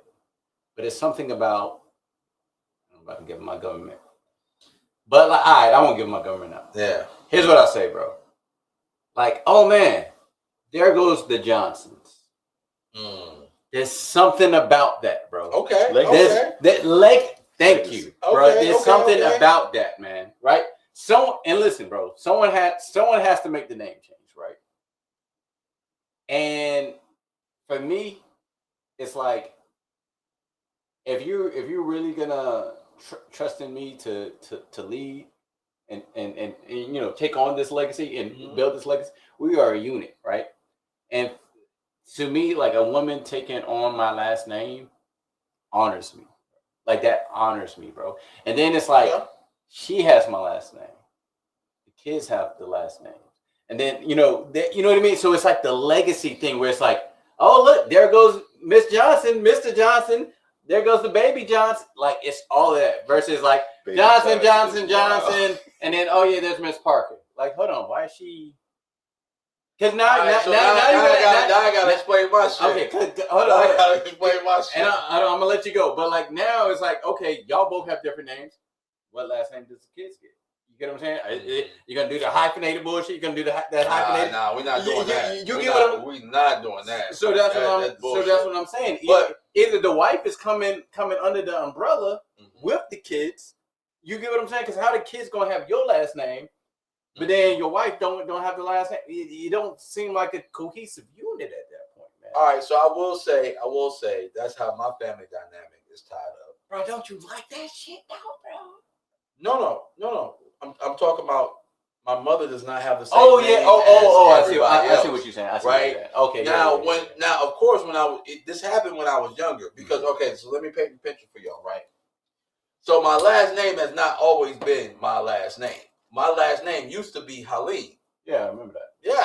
See, look, I got witnesses, right? So actually, I've been meaning to ask you about that too. Bro. Look, we never had this conversation for whatever reason. Because we don't talk about this shit. Yeah. All right, so look, we talk about it on the podcast, right? So I thought it was, you know how like not to cut you off, but you know how like you have your Muslim name, but then you have like your legal name. You know what I'm saying? So I was just like, hey, look, I was like, Halim is just his Muslim name. My middle and my last name changed, bro. My first name is the only thing that stayed the same. My middle and my last name changed since we was kids. All right. So it legally changed. Yes, it's legally changed. Yes. Okay. So when I was born, it was Baka Ahmed Halim. That was my name, right? Yeah. When my dad found out that, okay, this is how you're Islamically supposed to name your children, right? So your children, they have their first name, they have the dad's middle name, and then they have the family of the dad's last name. That's how I became a Russell again, I guess. I don't know. Like, I was a Russell to start off with, but, nonetheless, you know what I'm saying? Like, all right, boom, that's how Russell got in there. All right, cool. So, for the women keep their first name.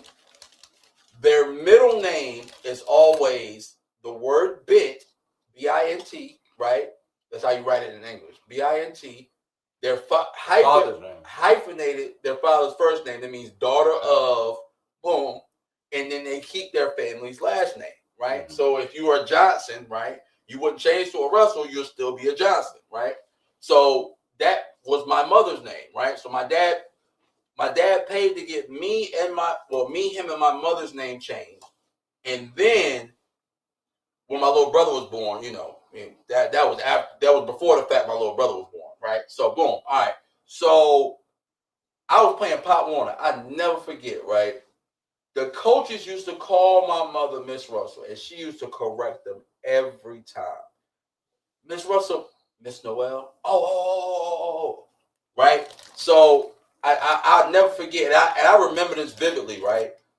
It was a particular coach, and he would hit on moms. Now, mind you, when I was young, my mom's still a baddie. I ain't gonna say when I was young, but you know what I'm saying? When I was young, my mom was younger, of course, right? So, like, you know what I'm saying? She was out there, boom, boom, boom, doing her thing. And this nigga tried to hit on my mom. The coach tried to hit on my mom, bro. I remember watching, and my mother shut him down. She was like, because she corrected him when she said, no, it's Miss Noel. And he was like, oh, where your husband at? She's like, at home, waiting on me and my son to get home. I was like, yo, this nigga trying to hit on my moms, yo. But I say that to say this, right? I understand that it can cause confusion. Now, I know that I just expressed that I don't care for my wife to take my last name. Mm-hmm. And I'm going to tell you why.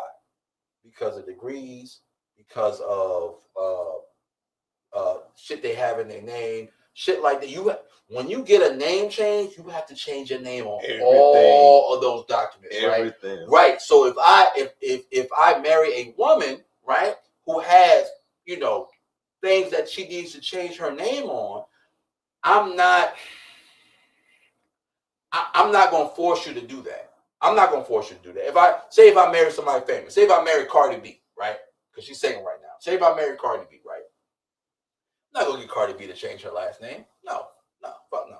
Right? But however, if she wants to, baby, that's on you. That's on you. If you want to, if you feel so inclined, I'm cool with it.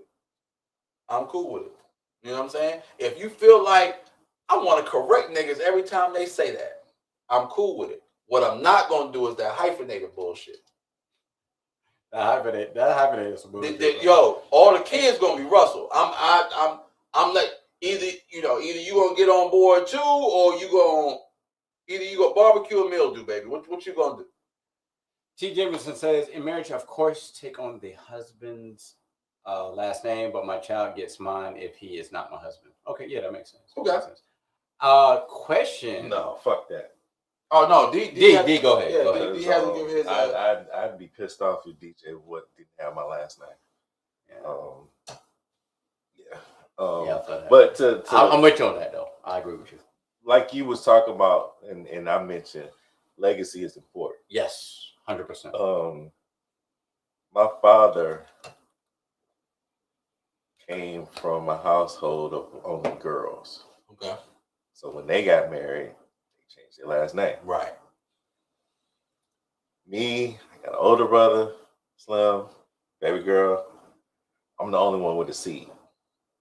Yeah. I'm carrying the name, bro. DJ is literally the last Williams in our bloodline. Yeah. So I would feel some type of way if the youngest, not the last one, but the youngest. Well, the youngest of now, you know what I'm saying? Because like everybody else changed. Like everybody that died off. No, but Dad changed. Sir William. Dad changed his name. You know what I'm saying? Like he did. Yeah, he's legally E. Oh, he's not Brother Howard anymore. Yeah. Changed his name. He always gonna be Brother Howard to me. Look, I'm gonna call him Brother Howard till I die, bro. I'm gonna name Howard. But yeah, like I said, for me, like the only reason why it wouldn't bother me now is because I have DJ. Yeah. You know what I'm saying? But like I said, like Slim ain't doing it.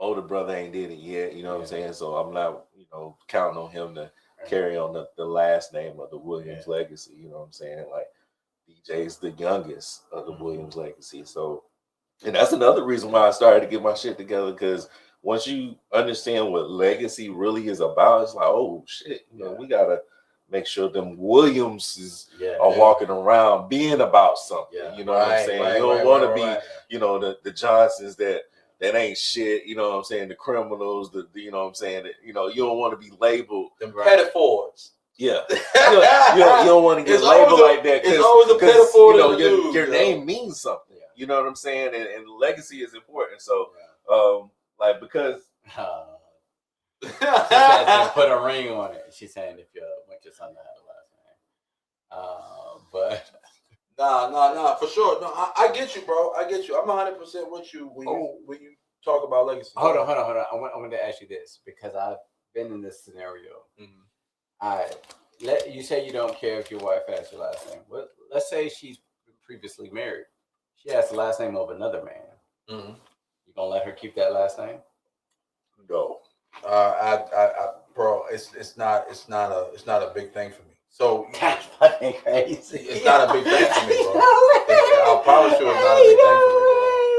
No, you're not gonna change it for him and not change it for me. Nigga, that's crazy, bro. She changed her last name. At the end of the day, this nigga, and then you come on, you put a ring on it. I'm dropping dick, nigga. I don't care. At the end of the day, I'm the one dropping dick, nigga. That shit. No, it don't matter to me, bro. It don't matter. Change her name for the last dude. Which, if she wants to keep it, she wants to keep it. Shit, she might have an insurance policy in that nigga name. Look, we both eating. I'm cool, bro. I'm not. You can get the documents changed, bro. I mean, it's a hassle, but you can get the documents. Yeah, you can. You absolutely can. I'm not. No fucking way. I'm bro. not. You wild for that shit, dog. I'm telling you, that's how little it matters to me, bro. Like, nigga, you failing the test. She probably testing you. She probably be like, do you think I should change my last name? And you're like, no, I don't care. And she wants you to be like, yes, girl, change that goddamn name. If that's a test, I'm gonna fail that shit every time. You're gonna fail that shit, I don't care, bro. I don't care. Look, it's not a big thing for me, bro. Okay. You know what I'm saying? And look, if that's my wife, she know what I come from. She know, oh shit, that really ain't no big thing for him. Why would I test him on that? I know what he gonna say. But yeah, I think for me it's like, especially I feel like if it's one thing if we don't have kids. Come be a part of this greatness. You know what I'm saying? I think oh man, we gotta okay. For me it's respecting this world as well as carrying on legacy. I'm taking my husband's last name. All right. Guess we'll be changing everything over in writing. See, that's what I like to see. But see, like for me, it's about like, okay, if y'all don't have kids, that's one thing. But I think because we are not related, another man's. Oh, she's talking about with the. Oh yeah. Right. But like to me, like back to my point about like, and even like okay, like your mom's thing, right? Mm-hmm. Maybe not a big deal, right? Yeah. You know what I'm saying? But it is like, it's kind of, it doesn't hit the same where it's like your mom has one name, her kids have another name. You get what I'm saying? It doesn't feel like a unit. You know what I mean? So it's like, and you're right. So it's like, I think my mom like corrected niggas though. Yeah, I really do think my mom like corrected niggas though, because like she did it when she came. He used to come up to the school. I used to get in trouble. She used to come up to the school. And you know what I'm saying, like, especially when I got to public school, you know what I'm saying, like she was going to school, they go, oh, Miss Russell, Miss Noel. Oh, who you here for? Him, right there, that's sitting right there. Him. What did he do? You know what I'm saying? And it was more so like, you know what I'm saying, you would see my mom come up there sometimes you see my pops come up there. And my pops be like, yeah, what the fuck did he do? You know what I'm saying? Or sometimes you see both of them come up there. I'm like, fuck. But what did he do? You know what though? She does that because her name is important.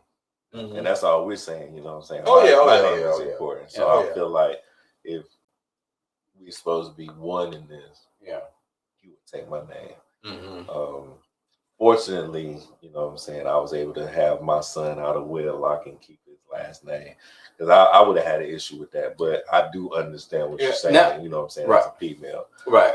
But I would want my seed to be under my legacy. Yeah. Now I do kind of get it with like women who are famous, right? Like actresses and stuff like that. Where it's like your name is your brand, right? So it's not even women that's famous, women that have a, you know what I'm saying, a successful business. Yeah, I'm saying. You know what I'm saying? Anything that carries a brand. Yeah, anything that carries a brand. Yeah, we don't have to say famous. But if your name carries is a like a brand name, then I can understand like changing that would be kind of, you know what I mean? Other than that, where it's like a money thing, I'm like, fam, like if this ain't affecting our money, you're gonna have to change that name. Bro. Yeah, because I think in North Carolina they waived the fee when you get married to change for women to change their last name. I think they waived that fee, that name change fee. I'm almost 100% sure they do that in North Carolina. You know, like I said, man, it's not super prevalent to me. Yeah. If she wants to change it, she's willing to change it. You know what I'm saying? If she doesn't want to change it, I'm not pressing her to change it. You know what I'm saying? That's just my standpoint. Hey, look, hold on. I don't want to be the dead horse, but like, it won't to hear like your girl as like Miss Russell, like that don't do nothing for you. Like that's crazy, bro. No, because because both my aunties is Miss Russell, so I you know what I'm saying, like I. But like if a girl, but you got your own. But like if a girl, yeah, like that don't do that to me, bro. If a girl was like, I want to be Miss Russell, like that don't do nothing for you. That's crazy. Say no, you be who you are. Nah, come on, my nana. You trying to be like my nana, nigga? Like it don't do nothing for me, bro. Like it don't, you know. But like to me, well, I guess, I think I get it now. So because your mother wasn't Russell. That's why she was never a Russell, bro. I get it now. Yeah, she was never a Russell, bro. I get it now. All right, that's the only thing I've been saying. Now I get it. You know what I'm saying? Because like to me, in my mind, like Miss Newbie was my mother, and to carry that name that's like means something. That means something. Right. But for you didn't have Miss Russell as your mom. I did. So for your wife to have, it makes 100%. I 100%. Oh, well, I'm glad I could clear that up. Yeah, okay. Now, because I was like, wait, what? Now I get it. Now it makes sense. Because legacy is important. Yeah. You want to carry the right legacy. You don't feel like the Russell name is the right legacy to carry. Right. Well, I wouldn't say that, but I will say. Wait. But you would say Carrie. I'm happy to be a Russell. No. I'm not saying that. No. But you're saying for your wife. Yeah, for your wife. Oh yeah. But for your kids, you would want that. Oh yeah, absolutely. Oh, absolutely. Man, look, I'm about a year and a half away from being Dr. Russell, man. And y'all niggas better address me as Doc. You know what I'm saying? Like, yo, I'm changing all my social media. All my social media gonna be Doc, Doctor, Doc. However I can get it off, I'm gonna get that doctor off, man. Dr. DJ. Dr. DJ? No, hell no. Come on, hell no, bro. I'm not doing that. No. I'm not doing that. I'm not doing that, bro. With the stethoscope and shit. All right. We getting out of here, but I'm putting the camera on you because this is yours. Spiritually. Oh, so last week on the pod, we was talking about relationships and stuff. And, prior to our relationship, I mentioned my best friend Pete. Okay. Tell me why they didn't call me Thursday. Yeah, that's crazy.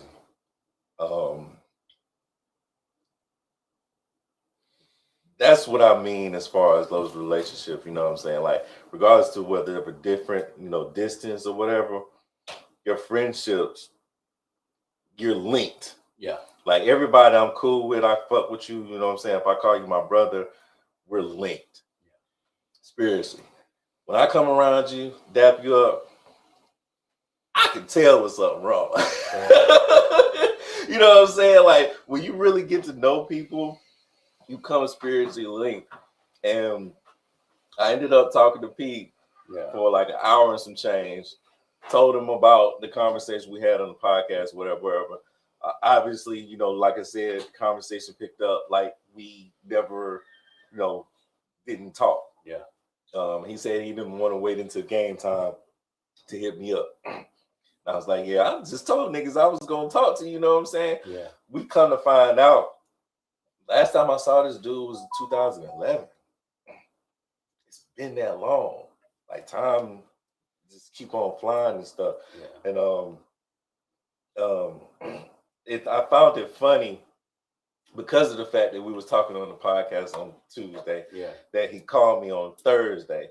But like I said, that's kind of like the relationships that I have with people. Like sometimes people say, your ears must have been burning because somebody was talking about you and stuff like that. I think that shit actually exists. After having that conversation, John called me. I ain't talked to Big Bro in a minute. I was like, yo, I was just talking to Pete about you. You know what I'm saying? So I'm talking to one bro about the other bro because he asked about him. You know what I'm saying? He in the Air Force. Shout out, Big Bro. Doing your thing out there. Gonna get to talk, whatever. And it was just funny how two people that I haven't talked to in a really long time, just because I was talking about them to other people, felt that energy, and decided to hit me up. So my statement and questioning is, you know, like, do you really feel spiritually linked to the people that's inside of your circle, to where, like, you know, like I told Prime, when I dap him up at the gym, bro, I can already tell if he having a good day or a bad day. You know what I'm saying? Like, you ain't gotta say shit. You know what I'm saying? Like, your energy is off. And I know for a fact, y'all can tell when I'm, you know, when my energy is off, because I'm not me. You know what I'm saying? Like, do you have those connections? Is that a prerequisite of being, like, you know, a real friend for you to be spiritually linked? Yeah, I 100% agree with everything you're saying, and I definitely feel that. Like, I feel that spiritual link with my friends, man. Even like friends I haven't talked to in years, man. And there's just something about, like, when I talk to them, it's like you know, like we talked about before, it's like we didn't even miss a day kind of thing. And it's crazy. You know, you're like, man, I just, it's kind of like you spoke them up into existence, and then it's just like that thing, man. And that's a rare thing. That's a beautiful thing. But yeah, nah, man. I think you said, is it a prerequisite? To like, you know, like you hang with people, you cool with people, you know, you might even call a motherfucker a friend. Yeah. But to be a brother. Yes. For not for a friendship, but to be like brother. Yeah. Have that, like, yo, that's my brother, man. That spiritual link to me is a prerequisite. I think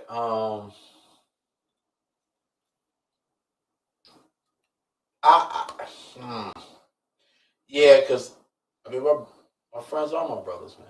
So, you know, I would say it was a prerequisite. Let me tell you. I'm gonna school y'all some shit, right? Real quick. So, and Prom doesn't know this. Prom never knew this. It was, golly, when Prom went to the UAE, man. Tragic. Yeah, man. Prom went to the UAE, man, and I was distraught, man. Like, I really had to find, like, other friends to hang with. Like, me and this cat probably was hanging every day.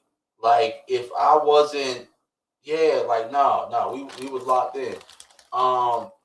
I was talking about you to Annis one day, man. I never forget it, because I was hanging out with Annis for some odd reason.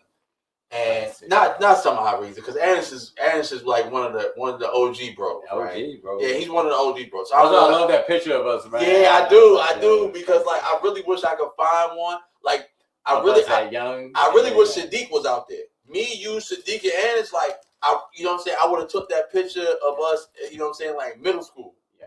You know what I'm saying? And put it, like, side by side, you know. Yeah. Or up and down, because it was a long picture. That would have been a good, like, before and after. But no, like in totality, like, I was talking to Annis, and I had mentioned your name, and I never forget. Remember, we used to go down in my basement, and work out. And I had the bootleg cable TV. The TV was about this small. You know, I was scared of your basement, man. I was so fucking scared of your basement, man. And remember, Home Alone was popular back then, and he had the scary basement, bro. Hey, let me tell you about my folks' basement at the time, man. It had jumping crickets in that motherfucker. I forgot about that. The jump. They still down there too. They still down there too, man. I got jumping crickets too. Yeah, they still down there too. Like them motherfuckers will jump across. So the basement is big. The basement is the length of the whole house, right? Them motherfuckers will jump from one end of the house to the other end of the house on you. Like, but we used to be down there. We was boys. We used to be down there watching TV. We lift a couple weights, you know what I'm saying? Like we was doing something, you know what I'm saying? But anyway, I was talking to Addis about you, man, and I got home and you called. I was like, I said, yo, I was just talking about bro. Bro comes back from the UAE, right? So we overlapped in high school, but they pushed him down a year. Yeah, I missed that whole year. Yeah, so they pushed him down a year, right? So like we wasn't, I won't say we wasn't as tight as we were. It was like when I saw him, I spoke, but it was like, hey bro, I'm about to get out of here. Like, you know what I'm saying? Senior, man. Yeah. Everybody had their own thing going on. Yeah, man. so I was like, damn, I done made friends. I'm about to get out of here, bro. But I promise you, when it was time, when the universe realigned again, and it was time, and I'll never forget, I was working at that hotel. My man used to come scoop me up in the Lex. You know what I'm saying? Boom, boom, boom. We hit the club. We was hitting the club every night. I worked third shift. I got off at 11. Look, my man was pulling up at 11:05. Guess what I was doing? I was coming out of the model room because I had to get dressed. I had my clothes with me. Hey, we outside. We outside. And I promise you, I had more money back then than I do now, bro. Like what? Where was I getting this money from? Because the jobs weren't paying that much. Where was I getting this money? It's different. You're doing it all on your own. You had roommates back then, bro. Now you're doing it all on your own, bro. Inflation. Oh, fuck. I did have that and inflation, bro. Yeah. I did have roommates back then. I did. No, but fuck that. No, you didn't know this. I was paying all the bills in that motherfucker a couple of times. I was working like a little Jamaican. Matter of fact, my Mason brothers called me a Jamaican because I was working like 3 jobs, taking care of 4 grown-ass people. My roommates and their mamas was living at the crib. Now, I will give grace, right? One of their mamas, right? She from up top. Well, both their mamas from up top, but one of them was from Connecticut. The mama from Connecticut, no, she held shit down because she came down with a plan. The other one came down on bullshit. But we ain't got to talk about it. I was pissed, though. I was pissed. But yeah, no, man, like, you know what I'm saying? But after that, man, like, after the universe realigned, and then, you know what I'm saying, it was like, yeah, we good. And then the boys came. But I understood. I said, oh, my man being a dad. My homeboy being a dad. I said he can't do what I'm out here doing right now. He's a dad. I said, you know what? But nonetheless, anytime I've ever called him during that time, I said, hey, bro, I need to get out. I need my homie with me. Like, I'm coming right now. Where we going? Yeah, no, we had a good time, man. And I think I've only met D like twice in life prior to kicking it with him. You know what I'm saying? And it was kind of like, oh, bro, good. Yeah, no. So being spiritually linked is a thing. And even when, you know, you bring DJ over, man, it's like, you know, me and DJ having these conversations, I feel like man. You know what I'm saying? Trying to, you know, that's why I told him to call you. Like, he was like, I feel comfortable talking to him. I was like, but that's your man's right there. Like, he's good. Like, he got you. Like, just trust him as like you would trust a teacher. Mm-hmm. You know what I'm saying? Like, you know, I know you don't know him, but I trust him. Right. So trust in me to trust in him, and just ask the questions that you need to ask so you can do what you want to do with this. Yeah. You know, so that's all that is. No, but I didn't even know you had a conversation with him. Like, literally, when you text me, I was sitting right here on the couch, right, watching TV. You text me, yo, you free? DJ want to talk to you. I said, okay, cool. So I said, yeah, tell him to call me whenever. He calls me.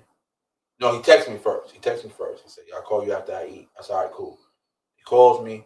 He said, yo, how do I do X, Y, and Z on the beat machine? I said, okay, cool. I said, look, I don't do it that way, but But however, you can find you a video to teach you how to do it with what you got currently. You know what I'm saying? Watch this video. Boom, boom, boom. You know, try, and then hopefully, in my mind, right? Hopefully that teaches him some sort of ingenuity to be like, oh, well, I can search this on YouTube and find it out myself. You know what I'm saying? So I can ask him less questions and start doing more with what he gave me. Boom. You know what I'm saying? Fun stuff, man.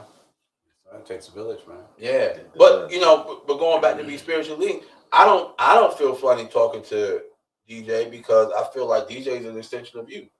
You know what I'm saying? Like literally, when I'm talking to him, I feel that's what I had to get him to understand. You know what I'm saying? Like, you know, I know you don't know this man from a can of paint, but I know him well enough to know, like, he can teach you how to do this shit. Mm-hmm. Trust me to trust him and absorb whatever it is you need to absorb. Because if you really want to get into this shit, there's no somebody that's doing this shit. Yep. You know what I'm saying? And that's all you want to do for your kids, you know what I'm saying? Find resources. So whenever they are presented with an opportunity, you can say, there you go. Yeah. Yeah. They're going to take advantage of your opportunity. You don't have to worry about these obstacles or whatever, because I made a pathway for you whenever you were ready to take your crown. But look, back to being spiritually linked. If you and I, right? If you and I never were around each other, you would have never felt comfortable. Mm-mm. You know what I'm saying? All right. For those of y'all who don't know, right? I think maybe the first time we really kicked it was in Vegas. You came to the spot maybe like a month or so before we went to Vegas. Yeah. Okay. So we introduced ourselves, but we talked, you know what I'm saying? Like, but our real hangout was that walk to Reef. That walk to Reef. That walk to Reef changed everything, right? That walk to Reef and then that smoke session watching the flamingos. Yeah.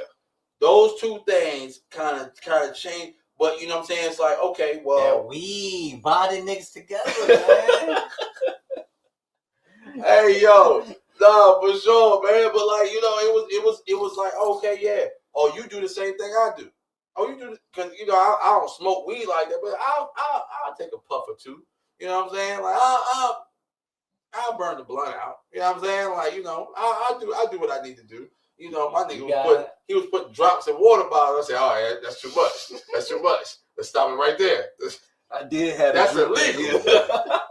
You guys took a walk outdoor and bonded over indoor. All right, we're going on to the next topic, bro. We going on to the next topic, bro. I cannot. But you know what's crazy though? Like the way my foundation of family and friends are is the only reason why we were able to connect like that. Slim, because if I wasn't linked with Slim, like we would have never crossed paths. And that same thing with Prime. You know what I'm saying? Not even just cross paths. He introduced me to y'all as his brother. Yeah. Knowing how we are about family, I'm not about to call any random motherfucker my brother. Right. Like that's my brother. Mm-hmm. So me being old school, his brother is my brother. Yeah. So I'm introduced to you directly as a brother. I don't know nothing about you other than you're my brother's brother. But you get the same grace in everything as a brother. Now, I do have a responsibility to get to know who you are because you my brother. You know what I'm saying? Like I have to know and understand who my brother is too. You know, on a one-on-one. I got, you know, the bond that y'all have gave y'all clearance for you to see the unfiltered me. Mm-hmm. You know what I'm saying? Like, my brother love y'all. I love my brother. I'm gonna make sure me and you are good to where I'm not about to jeopardize y'all's relationship. You know what I'm saying? Or cause any like friction. You know what I'm saying? I think we had a cheat code though. You know, Brother Howard loved us, man. Yeah, I mean, but we had a cheat code. And that's what I'm saying. Like y'all were family. Like I didn't know y'all were family. I was in Atlanta while y'all were being family. You know what I'm saying? So like when I came back, it's like y'all got introduced to me as family. So it was like, well, shit, like, oh damn, my dad know y'all little motherfuckers. Okay, like y'all are really family. So it was like, okay, I had to integrate into you all's version of the family. You know what I'm saying? So that's why I took the time to get to know you on a one-on-one. And that's why we had a relationship we had. That's why I took the time to get to know you one-on-one. And that's why we had a relationship that we had, to make sure that the family flows the way it's supposed to. Yeah, I think what made it connect so naturally too, man, is like we weren't just like friends with your brother, but like we did have that relationship with your pops too, man. And it was like, oh man, like y'all were the family. Yeah. And in part, bro, like your dad like kind of helped raise us, man, because he was one of them dad. He was one of those dads that took his time to do stuff for us. Yeah. Whether it was to take us back and forth to Bondo, whether it was to take us back and forth to the masjid, like your dad actually took time out to spend time with us. He wasn't like, coming up in any black community, right? We're not just talking about Muslim black communities, right? We talking about any black community. It's a lot of fathers that won't take time out for their child's friends, right? He treated us like, man, when we saw Brother Howard, we was like, oh no, that's like another pops. You know what I'm saying? And not only that, bro, coming up in a Muslim community, bro, a lot of them older brothers was militant as fuck, bro. And like Brother Howard was like, he was chill. He was joke with us, bro. He was joking, bro. He had corny dad jokes that we would laugh at. Yo, if you didn't like Brother Howard, bro, something was wrong with you, bro. Like everybody liked Brother Howard, bro. I remember. No one, like, you're like, how would anyone, bro? Like, if I'm like, bro, you got a problem with Brother Howard? What the fuck? You got a problem with me, bro. Like, we not like, you can understand like certain pops, bro. Like they would come through and he's like, oh damn, here come this nigga dad, bro. Like, you would know, bro. Shit, man. You can't do shit, bro. Just sit there and look like you were having no fun, bro. But like with Brother Howard, like it was cool, like he was understanding, bro. Like he was like someone you could talk to, bro. Like, bro, it was very few in between brothers we could do that. But I'm telling you, man, I remember we was driving down Corcoran Street, downtown Durham, right? Before downtown was downtown, and your pops made this corny joke, and everybody in the car laughed, man. He said, "Yo, if you add an E on the end of Mississippi, it's Mississippi." What ask your dad, sound like some shit he was saying. Ask your dad if he remember that shit, because I remembered it. And me and Justin was in that car dying, yo. It was random. The car was quiet. Nobody was saying nothing. Yo, fam, your pops your pops is your pops, yo. Fam, I'm still in that shit, bro. That is one of them jokes that are so bad, bro. It's good. That was his specialty. That was his specialty. It's so bad. Like, you just imagine, I'm in the back seat, Justin in the front. Oh, excuse me. I'm sorry, Justin. Slim in the front seat. You know what I'm saying? I think Anderson was with us, man. The fact that you remember that years later, bro. Yo, that lets you know how we were young. We were young. I ain't gonna lie. That definitely sounds like some shit my pops would have said. Because he was king of the dad jokes, and it was just like, really bad. Like, some of them was just horribly bad. And then he have one that's like, okay, you got that one. You know? Yeah. You got that one. Nah. Okay. Spiritual, I fuck with that, John. All right, we got 3 more before we get out of here, man. All right, so boom. So I want to ask y'all, what have you done to lose access to the baddest one you've been with? And I'm not talking about just looks. It could have been she was an overall bad. What have you done to lose access to it? Yeah, I gotta make y'all fellas think real quick. Yeah, I don't know if it's a particular thing that I did, but when I think about ones that like I lost access to, I just wasn't ready. Okay, I can see that. I just wasn't ready. Like it was. I can see that respectfully. I had it, and dropped the ball. Yeah, like when you don't have that same confidence. Usually, it was a lack of confidence, bro. I would say that, man, and just not a lack of confidence. Hold on now. Crazy. Hold on, bro. This is crazy. Let's go back 10, 15 years. That's crazy. That's crazy. No, bro, not that far, bro. That was that was we can go back. Not 20, but maybe 15. Mm-hmm. Maybe 15. There was a time when the certain women would shake my confidence. You know what I'm saying? Like I would be confident around some women, but other women would shake my confidence. And man, it was just it would be bad, bro. Like I would this was before I really liked who I was. You know what I'm saying? And I'll tell you what it was, bro. It's an underrated statement right there. Hold on. I'll tell you what it was. Trying to be someone I wasn't. That's what made me. That's also an underrated statement. That's what made me lose access. If I was to pinpoint it, it was trying to be, because I seen them. A couple mistakes. One, like wasn't really confident in myself. Didn't really love who I was. And two, I pedestalized them. Yeah, that's what I was gonna say. Yeah, I pedestalized them. Because that was the easiest way I lost all the followers. I tried to treat them like they were special, and it did not work out. Huge mistake. Yes, huge mistake, bro. Like pedestalizing a woman, right? And it's a common mistake amongst young men, right? And crazy is, bro. Like some older men still never like figure that shit out, bro. But like you see a woman and you just be like, you're like, oh my God, she's so goddamn fine. She's so this. Her aura. Oh my God. And you just put her here, bro. And as soon as you did that, you fucked yourself. You lost, bro. You lost, bro. Congratulations. You fucked yourself. You played yourself, bro. Like you might as well just which one is it? You might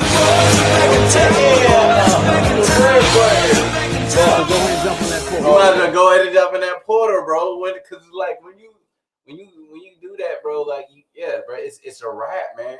Because it's like when you speaking with a woman, bro, y'all have to be here, bro. As soon as you put her here, it's over, bro. It's over. Because she starts looking down at you. Yeah. Oh, God, hold on. Because she's up here now, you know what I'm saying? So like her vision has changed, and she doesn't look at you the same way because you done elevated her. Yep. So to that point, and then another for me personally, I'm bad with flirt. Well, I used to be really bad with flirting. So a lot of I was about to no, I can't let you get that shit off, nigga. I can't let you get that shit off. Fuck out of here, nigga. Fuck out of here, nigga. Cause you went missing. You went missing for 16 hours, nigga. Nah, the bad with flirting, nigga. You went missing for 16 hours, nigga. We didn't know where you was. Nigga. Yeah. Bro, when you see that R. Kelly, I'm a flirt. You know what I'm saying? Like, you see Derek in the background in the video, man. You see Derek on the low, he gon' flirt. Yeah, you tried to get that shit off, nigga. Used to. No, I mean, I used to be way worse. Okay. I used to be way worse. Like, I did not care. If you had a pretty smile, it was a wrap. It was a wrap. And I ain't mean shit by it. You know what I'm saying? Like, I won't try to pull you. You know what I'm saying? I won't try to do nothing with you, but you looking all pretty right now. You know what I'm saying? I'm smiling and shit. You smiling. You know, like, how you doing? You know what I'm saying? You doing good? Okay. I'm doing good too. You know, you just turn that on and just be that. And you know he an old school nigga because he rub his hands together when he talking to a John. Like he look like he mischievous as fuck. Oh yeah. Yo, what are you doing, bro? What are you doing? I'd be like, bro, what the fuck, man? I went over the background. What the fuck, man? Yeah, it used to be way worse. But like for me, I used to get in trouble because, like I said, I didn't realize how bad I was a flirt until people tell me, like, "Damn, man, like, you know, y'all was all in each other's space like that," and I was just like, "Really?" Like, you know, chilling. You know what I'm saying? Like, I enjoy being in the company of beautiful women. Everybody should. Okay. You know what I'm saying? Okay. So okay, now I'm riding. Now like, I'm in the car. You know, I'm in the car. Now I'm in the like, car. you know, why wouldn't I, you know what I'm saying, like enjoy and embrace this moment? You know what I'm saying? Even if it's nothing, you know, behind this moment. You know what I'm saying? Like, damn, you know, you're beautiful. You know what I'm saying? Like, I will say I didn't know. One of my biggest issues was like I didn't know I flirted. I didn't know I was flirting. Right? I thought I was just giving people the attention they deserve. That's what I called it. I was giving you the attention that you deserve. So I still do that now, but it's unconscious. It's unconscious. Like, you know, okay, perfect example, right? I'll be in the spot by myself. Somebody comes up to me and gives me conversation. I was taught not to be rude and give people conversation back. Apparently, I be flirting when I be giving people conversation back. You know what I'm saying? When I give a shorty conversation back, it's like, oh, you ain't had to do all that. Like, what did I do? What did I do? I said hello. no, I asked them how their day was. It's the way you said hello. Yeah, right. It's the way you said hello. You know what I'm saying? It's like, the way you asked her how her day was. Like, fam, I'm verbally addressing people. Yo, I can't. You know, and then, have you ever got hit with that verbally addressing people? Yo, but Pete. So I've been in the city so long, like I know a lot of people. Well, I will say rather a lot of people know me because sometimes I be speaking and I don't know who you are. And honestly, I be asking you questions to figure out where the fuck do I know this person from. Honestly, yo, some of y'all watching this podcast right now on Facebook, y'all come up to me and I don't know who you are. If a woman changes her hair unexpectedly and I don't see you often, I don't know who you are. I have no idea. Y'all know what's that show? American Dad. When Roger has one outfit that somebody in the family doesn't know who he is. When women change their hair, it's like that. I shit you not, right? Boom. I'm coming in work yesterday from lunch, right? Woman's coming out of the building, right? Now, mind you, this is a municipal building, right? A lot of people come in and out of there. She said, "Hey, how are you? I haven't seen you in so long. I ain't seen you in so long either. I don't know who the fuck that was. I'm going to, I don't know who the fuck that chick is. I had no idea who she was. She changed her hair. I had no idea who she was. I could not tell you her name. But mind you, I probably was in some kind of training class or something with her. Couldn't tell you who that woman was. Have no idea. Might have had a whole meeting with her. Have no idea who that woman was. She changed her hair. Don't know no black shorty with big hair that worked there. I can't tell. I'm confused. Call me Confucius. I'm confused. You know what I'm saying? It don't register with me. It don't register with me. It should, but it doesn't. BBI for Life says some people are natural flirts and there's nothing wrong with that. That's me. Yeah. I'm just amen. Yeah. You know, if you're naturally flirtatious, I don't think there's anything wrong with that. As long as you don't act on those flirtatious impulses, you're good. I think you're good. Okay. Even if she throw it at you, you're not supposed to. No. You should know how to read the room, which brings us to our next topic. All right. So I'm not going where y'all think I'm going, right?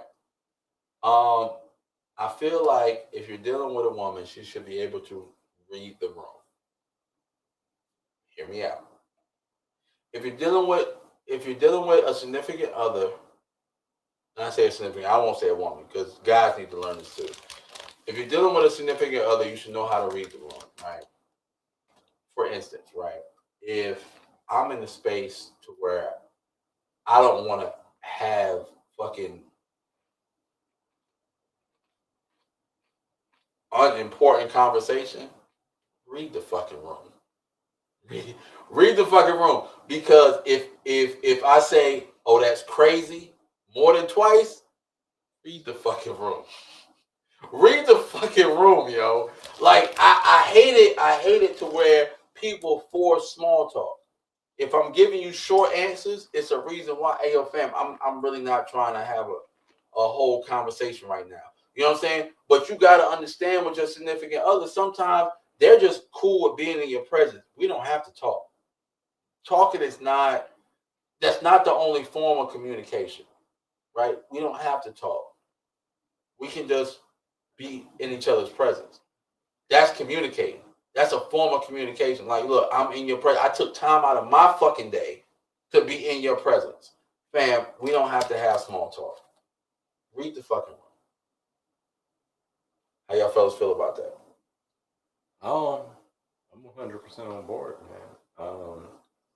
Yeah, I mean, I feel like you hit on a lot of the points, man. But I would add like one other thing, man. And just as far as like reading the room, man. And like, yo, we gotta. I feel like me and my shorty gotta see things the same. You know what I'm saying? Not necessarily elaborate. Like, I elaborate, man. Like to your point of like, you know what I'm saying? Like reading the room. There's some shit going on, and if I give you a look, and that look, if I just give you that look, like you should know without me saying a single fucking word. What the fuck is going on? What the fuck is going on, bro? Whether it's somebody getting too drunk and crazy, or you know what I'm saying, someone said some shit that's like, you know, with some bullshit, and you give them a look like, you know what I'm saying, like whatever that is. If I give her that look, she need to be able to know, be alert, because there's some shit going down, and I'm like, I give you this look. Or I say something, we're around a group of people. Oh man, getting tired now. You better follow my goddamn lead. When he says, I think that's great because I don't force it. If I truly have nothing to talk about, no, and that's that's a trait about a woman. Hey, if we can sit down and just watch TV and not, you know what I'm saying, have a conversation, like the fact of you're willing to give up your time for somebody to be in your space or you to be in somebody's space and for them vice versa, you know what I'm saying? Fam, that is a form of communication that a lot of people don't fucking fathom. Like, yo, fam, we don't have to force this shit, yo. Like, let's just be cool. Honestly, bro, that's one of like my pet peeves, bro. Like, I fucking hate small talk. I do too. Like, I do too. Fucking like, why the fuck are we talking about this right now? Yeah. Like, and I know certain people can hear it in my voice, and it's like, why the fuck are we talking about this right now? Like I know I say it in my voice because it's like, fam, like and then it be certain things that like maybe certain questions that are formulated out of small talk to be like, hey, yo, like, is that what's really on your mind right now? It ain't. Like, yo, is that what's really on your mind? Because that's crazy. Certain people. That's crazy. Certain people are uncomfortable with the quiet. Ooh. And so because they feel uncomfortable with the quietness, they have to feel it with something. Mm-hmm. And I'm not one of those people. Mm-hmm. I'm so comfortable with the quietness. Like, or like if we on the phone, just call me back. Mm-hmm. Just call me back, bro. Mm-hmm. Chicken wicked. I don't know. That's my shit, yo. I always think Wolf of Wall Street when you do that shit, bro. What? You know where they're from. I know. But like Wolf of Wall Street. Yeah. Anyway, but yeah. Yeah, man. It's just like, bro, like I'm cool with the quietness, bro. Like you said, we can just be in each other's presence, bro. Yeah. You can be on your phone doing whatever, or I can be on my laptop doing whatever. It's cool. I think a lot of times the people that are like that, they might just like talking and hearing themselves talk. And it's not necessarily that they care to engage in the conversation. They just want to talk. Yo, that's an untalked about topic, brother. That's an untalked about topic, man. Because it'd be like, because like you said, you know good and doggone well, like I'm short answering. Like, okay, you know what I'm saying? Like you done give a soliloquy, you know what I'm saying, the whole diatribe, and that's crazy. Said okay, you know what I'm saying? Like read the room. Like if you're pouring your heart out to me, and I'm being dismissive. I don't care. You know what I'm saying? Whoa. Okay, all right. You took it to a whole extreme, but it's not. No. That's not saying we don't care. Not on that level, but it's like it's not. Come on, like it's not that fucking deep. Like chill the fuck out. Yeah, here's what I'll say, bro. I've been in certain women, man. Like I've been in certain conversations, and I wouldn't even call it conversations. A conversation is two people conversing. If you're just talking at me.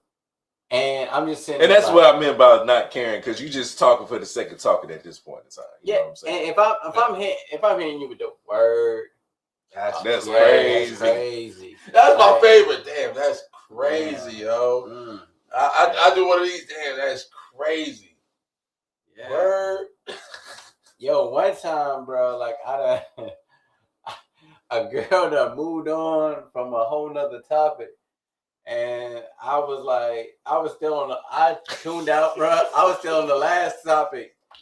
And she was like, what do you think about that? And I was like, well, I think you should just, follow your dream, man, and just go for that.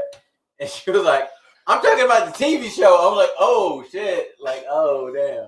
Nah, my follow your dreams. My craziest one was probably damn. Well, I can't remember what they. See, you can't remember what they was talking about. You don't, bro. So it was like, yo. So I think we might have been talking about. We were talking about something engaging, right? It was something engaging that had me engaged, and then it was like bringing up something. Fam, why are we talking about that right now? Like that's where my mind went to. I'm like, why? Why was that even a question? Like, how did you even get to that point? You know what I'm saying? And then it's like, sometimes it'd be like, yo, did you do any research before you asked me this question? Or you asking me this question to get research? Because I am not a peer-reviewed article. I promise you I'm not. I'm not a peer-reviewed article. Do not cite me on anything. Like, if you want to know something, go look it up and then ask me a question. That's when I'll be more engaged. You know what I'm saying? I love people that go do their own research first and then come back to me and be like, look, this is what I read. That, you know what? That's the sexiest shit to me. Yo, this is what I read, or this is my life experience around this particular topic. But how do you feel about it? Or what do you think? Or what are your views on it? That shit is the sexiest shit to me. Like, just asking me a question straight out, like, and you ain't did no research on the shit, fam. I can't roll with that. I can't roll with that. Because if it's something that you don't know, I would rather you go and look up some shit. Fucking go to Wikipedia. You know what I'm saying? But like, look, I read this on Wikipedia. Is it true? Then I can, you know what I'm saying? Now I'm engaged in the conversation because I know Wikipedia is bullshit. Nah, hell no, that ain't how that shit go. This how that shit go. This how that shit go. This how that shit go. You know what I'm saying? But if you just coming and asking me a question straight out and you ain't, and you know nothing about the topic and you're looking for me for insight on the topic, it's like, fam, I'm an academic, man. I can't, my brain work differently. Like Google's right there. Right. You have this shit on your phone. You on your phone 90% of the day. Like, come on, man. What are we? And listen, bro, I'm all for, like, don't just be interesting, be interested. But like, you can pick up though, like when the conversation is not going anywhere. I love that button. Yeah, that button is amazing. But you can pick up, bro. Like, you know what I'm saying? When like the conversation is dying. So if I'm talking about something and I can see like the person, then I'm like, no, I'm not gonna bore you with that, right? And I myself. Oh, that's my go-to segue. Yeah, I ain't gonna bore you with that. Yeah, I ain't gonna bore you with it because like sometimes I'm on one and I'm like, I know you don't care about this shit, but I gotta get this shit off, bro. I'm one of those people, bro. Like, look, I know you am too. That's why you my nigga, because I'll be on some shit. That was no, I gotta get this shit off. Let me get this shit off, and I'm done. Yo, because like sometimes, bro, they get on a topic, and I'd be like, look, girl, let me tell you about this shit, man. And I know you don't give a fuck. I know you don't care, but I'll put it out there like I know I'm on a rant right now, but I got to rant about this shit. You know what I'm saying? But like I acknowledge the fact that like I know you're not interested, but it's just like hear me out, dude. Just hear me.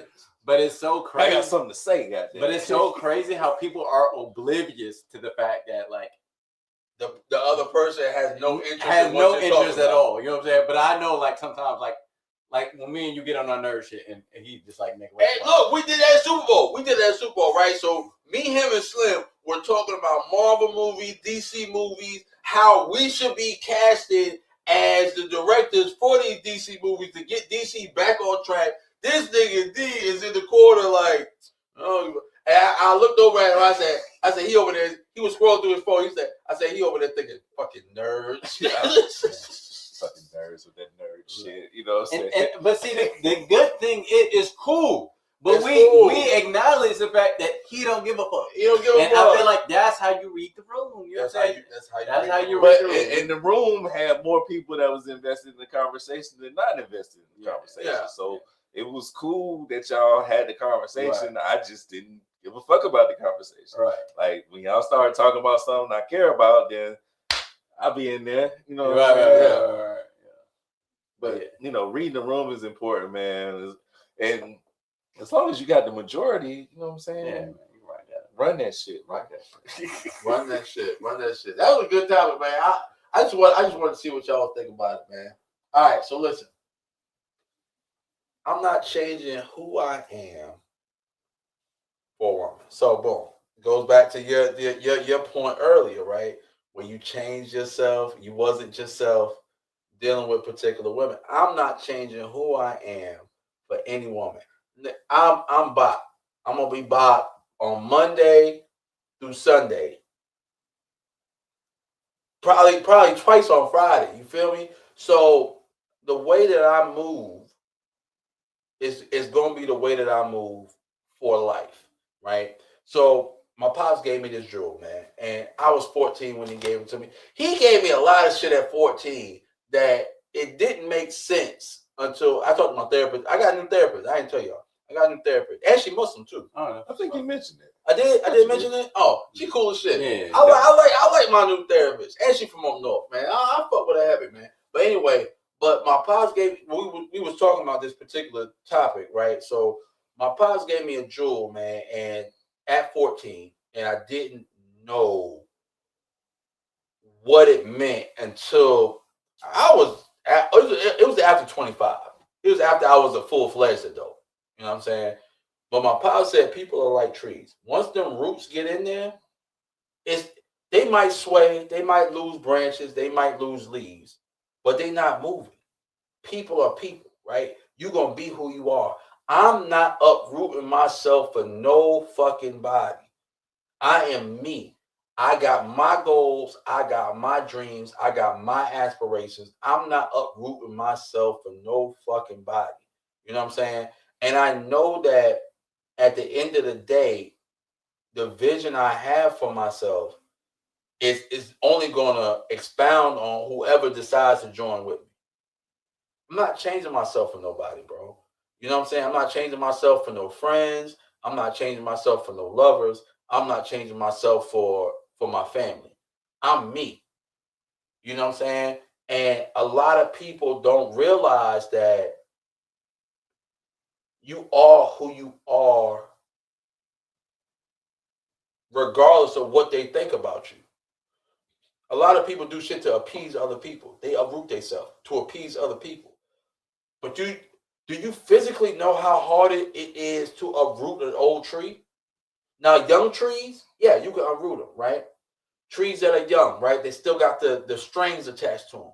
Yeah, you can uproot them and put them somewhere else, right? You can move around, right? You can find the soil that's good for you. See, this is not what my pops taught me. This is what I expounded on, right? You can find the soil that's good for you to grow. Once you get that soil that's good for you to grow, you ain't gonna want to move nowhere. Nigga, this is me. This is me right here. I own this little circle. And guess what? My roots is gonna stem from here to here. This is me right here. I don't need to move for nobody. If you want to get on my level, you need to come over here. I'm not changing myself for nobody. And with that being said, I want to ask y'all fellas, you know what I'm saying, do you feel the need to change yourself from people, for people, or, you know what I'm saying, do you feel like, yo, fam, no, nigga, I'm riding in the car?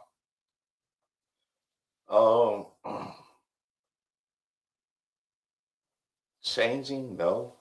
Uprooting, hell no. Adapting and adjusting, yes. Okay. Lose a couple leaves. You might give somebody else's branches. Because the thing is, you even if we're going to use a tree metaphor, I'm growing. I'm good where I'm at. But if I notice that the sun shines on this side, I'll probably end up towards that side. And what do trees do? They lean. Come on, man. So like that's what I'm saying. Like I'm not gonna uproot. I'm not gonna change, but I'm going to adapt and adjust to what's going on around me. Right. Because in relationships, people drop gems. You know what I'm saying? As you grow, you learn more things, and it's like, okay, well, shit. I know this soil is good, but the soil over there is great. I can't move to that soil. So what can I do with this soil to get it like that? You know what I'm saying? Man. Like, I mean, but that's what I'm saying. Like, that's what I'm saying. Like, instead of uprooting myself to go over here, I'm not going to do all that. I'm just going to try to make sure what I got is solidified so I can grow where I'm at and get the outcome that could have been over on this side. So yeah, that's where I'm at. I'm not changing, you know, completely, but adapting and adjusting and growing is mandatory. Yeah, I feel with that. Yeah, I mean, I think we're all at the point in life where it's just like, you know, we not changing, bro. Like, you know, I am who I am. Yeah, like I am who I am at this point, and on top of that, I like who I am. You know what I'm saying? And that is so fucking important because a lot of people don't like who they are, and it's too late to uproot. And it's too late to uproot. So it's like, and that's why I fuck with y'all. You know what I'm saying? Like, I'm able to be my authentic self around y'all motherfuckers. I know I'm inappropriate. I know, you know, I know I be saying and doing some wild shit at the wrong time. You know what I'm saying? But that's me. You know what I'm saying? I don't mean nothing by it. It just kind of happens that way. You know what I'm saying? And y'all love me for it. And it's a beautiful thing to be around people that allow you to be your authentic, crazy self. Yeah. You know what I'm saying? So yeah, I ain't changing shit. And yeah, you know, it's key to actually like who you are. And so it's like, you know, once you like who you are, and like I've gotten to the point too where it's like I used to get so like self-conscious when like someone didn't like me. You know what I'm saying? Now I'm just like, what the fuck is wrong with you that you don't like me? You know what I'm saying? Like, yeah, that's why I'm like, you know what I'm saying? Like, or you just can't please everybody. Yeah, you look. That is all. Look, that's something I had to learn. One of the greatest books I ever read was The Art of Fucking. The Art of Fucking. Yo, fam. Nobody needs fam. If somebody don't accept you, fuck them. Fuck them. It's hard to do that with a long dick. Because for me, when I was younger, you know, y'all see me, man. I get along with a lot of different groups of people. You know what I'm saying? I can kick it with the nerds. I can kick it with the jocks. I can kick it with, you know, different levels of people. You know what I'm saying? Nerds, nigga? Not y'all. You know what I'm saying? But you know what I'm saying? Like I've always had that flexibility to be able to fit in regardless to my environment. So I've always loved that about me. You know what I'm saying? And it's hard when you're used to everybody embracing you to find somebody that don't embrace you. You know what I'm saying? And it's usually when you're younger, you're like, damn, you know what I'm saying? Like everybody loves D, you know what I'm saying? Like, what the fuck is wrong? I had to hit you with the cam and mace, baby. I had to, man. I had to, bro. But I knew it was coming. But still, you know what I'm saying? Like everybody fucks with me. Like, how come, this person don't fuck with me? You know what I'm saying? Like, I used to think about that shit until it got to the point to where, like you said, you just got that epiphany where fuck him up against the wall. It's like handcuffs on. You get to a point to where you get the reference. You just understand, you know what I'm saying? Like, everybody's not going to fuck with you on that level. You know what I'm saying? And like you said, fuck them. You know what I'm saying? Because way more people fuck with me than don't fuck with me. So I'm got to be doing something right.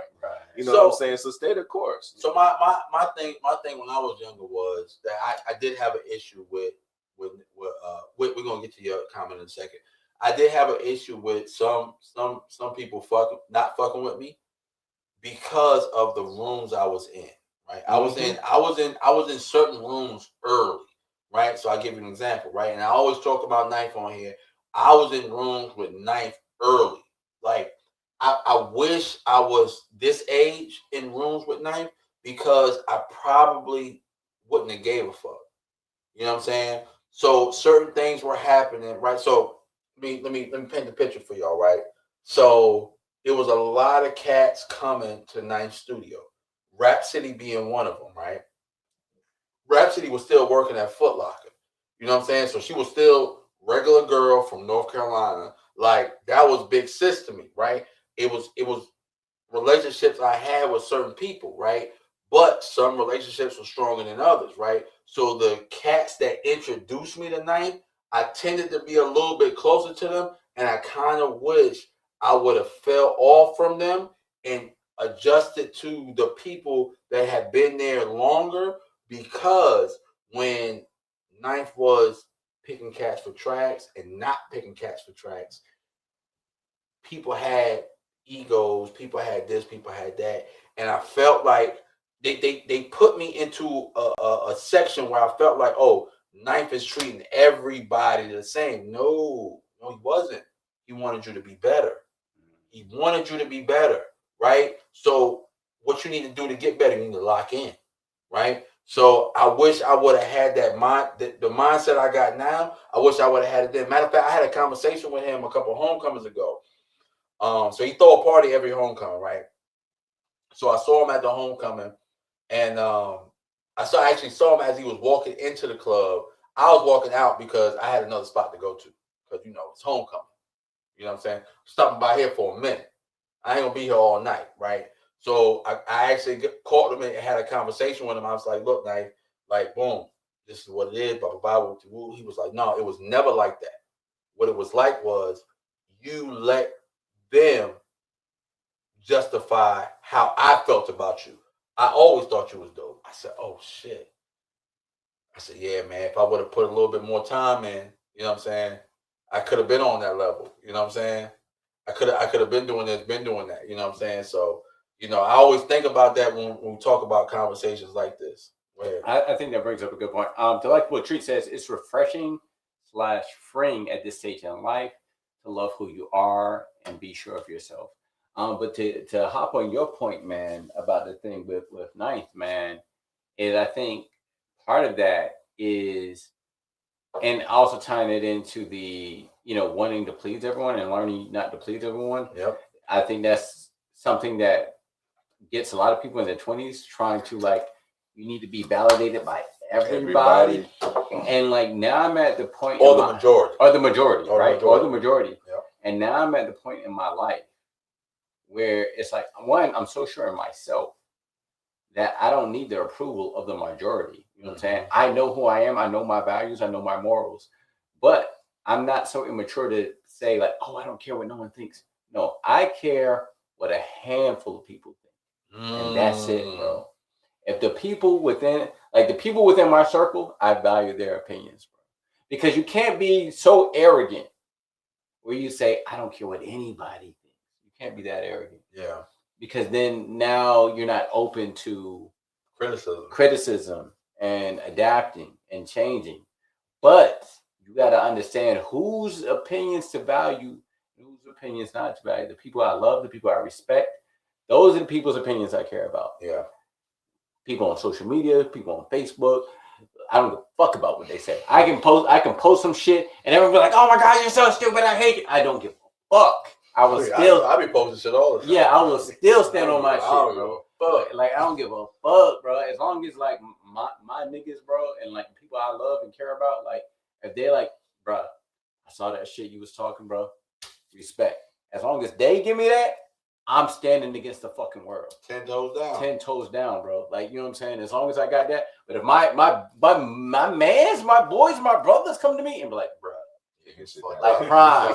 Like Prime, bro. You was wilding on that, bro. Like you need to.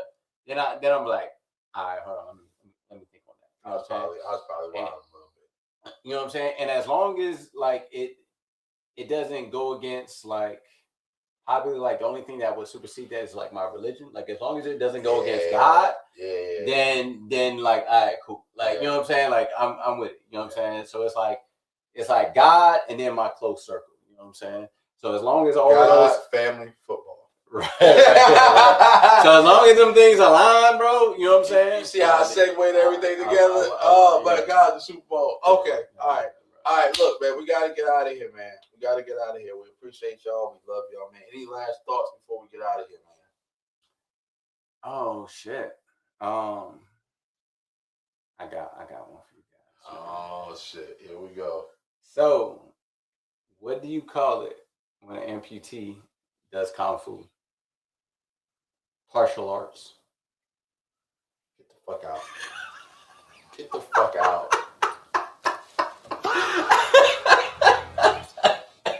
You need to leave. Forgot we had that button. Oh shit. I forgot we had that button. Is there anything to say before we leave? It's hard to talk to partial arts, man, to be honest with you. But shout out to everybody that support the PDP brand. Yes, sir. Dom the Mongo extended to me today, and I'm gonna look into it. If it bears fruit, then man, like that shit will be something special. So I'm gonna put. I know I said I don't really have goals and shit. You know what I'm saying? But you know, I don't look at opportunity as a goals. I just kind of look at it as an opportunity to continue my journey. But yeah, you know, give your boy some love, man. Show your boy some love. Continue to support and stuff, so I can continue this journey. You know what I'm saying? It feels good knowing that people are walking with you and not on the journey by yourself. So you know what I'm saying? I appreciate the love and support for the brand, man.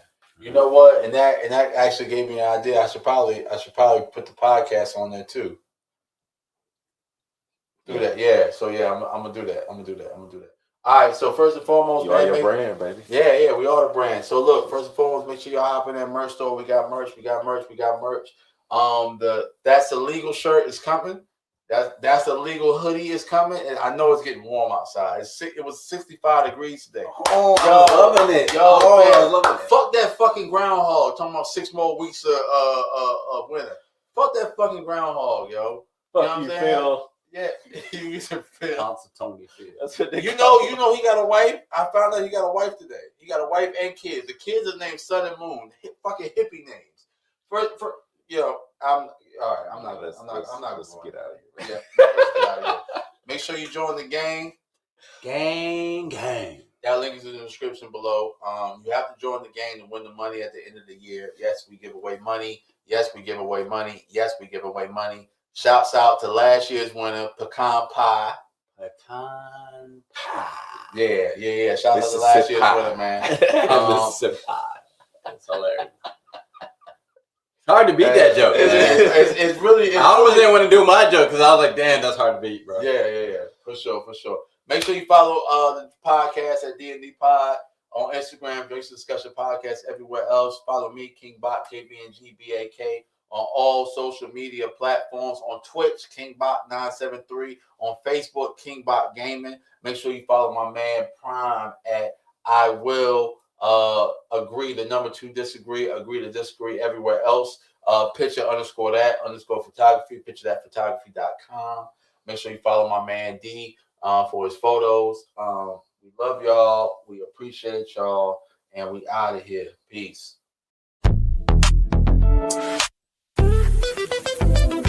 Yeah, don't make me wait for it. I'll usually get what I want, but girl, for this. It's a luxury, yeah. You're next to me. We forget the history, leading to this chemistry. I register. Is it real enough? Is it deep enough for you? Cause I'm dropping all my guards. There's something I don't do. I'm dropping down my guards. There's something I don't do. Hey, love is cool. Seem like every time I come out, I run into you. Usually I would play with my options, but girl, I'm focused on you. You know what it feels like. Really wanna feel like we can do this shit in real life. All these basic faces, baby, I'm a drifter. But looking at you now, you're the paradigm shifter. I'm talking about a frequency that most just can't tune in. Girl, they out here playing games and we cosmic and mooning. But it's something about the way you hold the room without a word.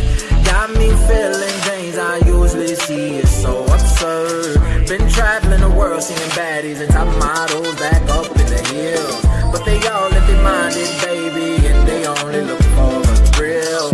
You're a different kind of high now, baby, more of an expensive taste. I'd be a fool to let you slip through my fingers in ways. So let's cut to the maybe later, and then we'll see how it goes. I want all the secrets you've been keeping that nobody knows. Hey, love is cool. Seem like every time I come out, I run into you. Usually I would play with my options, but girl, I'm focused on you. You know what it feels like. Really wanna feel like we can do this shit in real life. Don't make me wait for it. I usually get what I want, girl, I'll wait for this. Don't make me wait for it.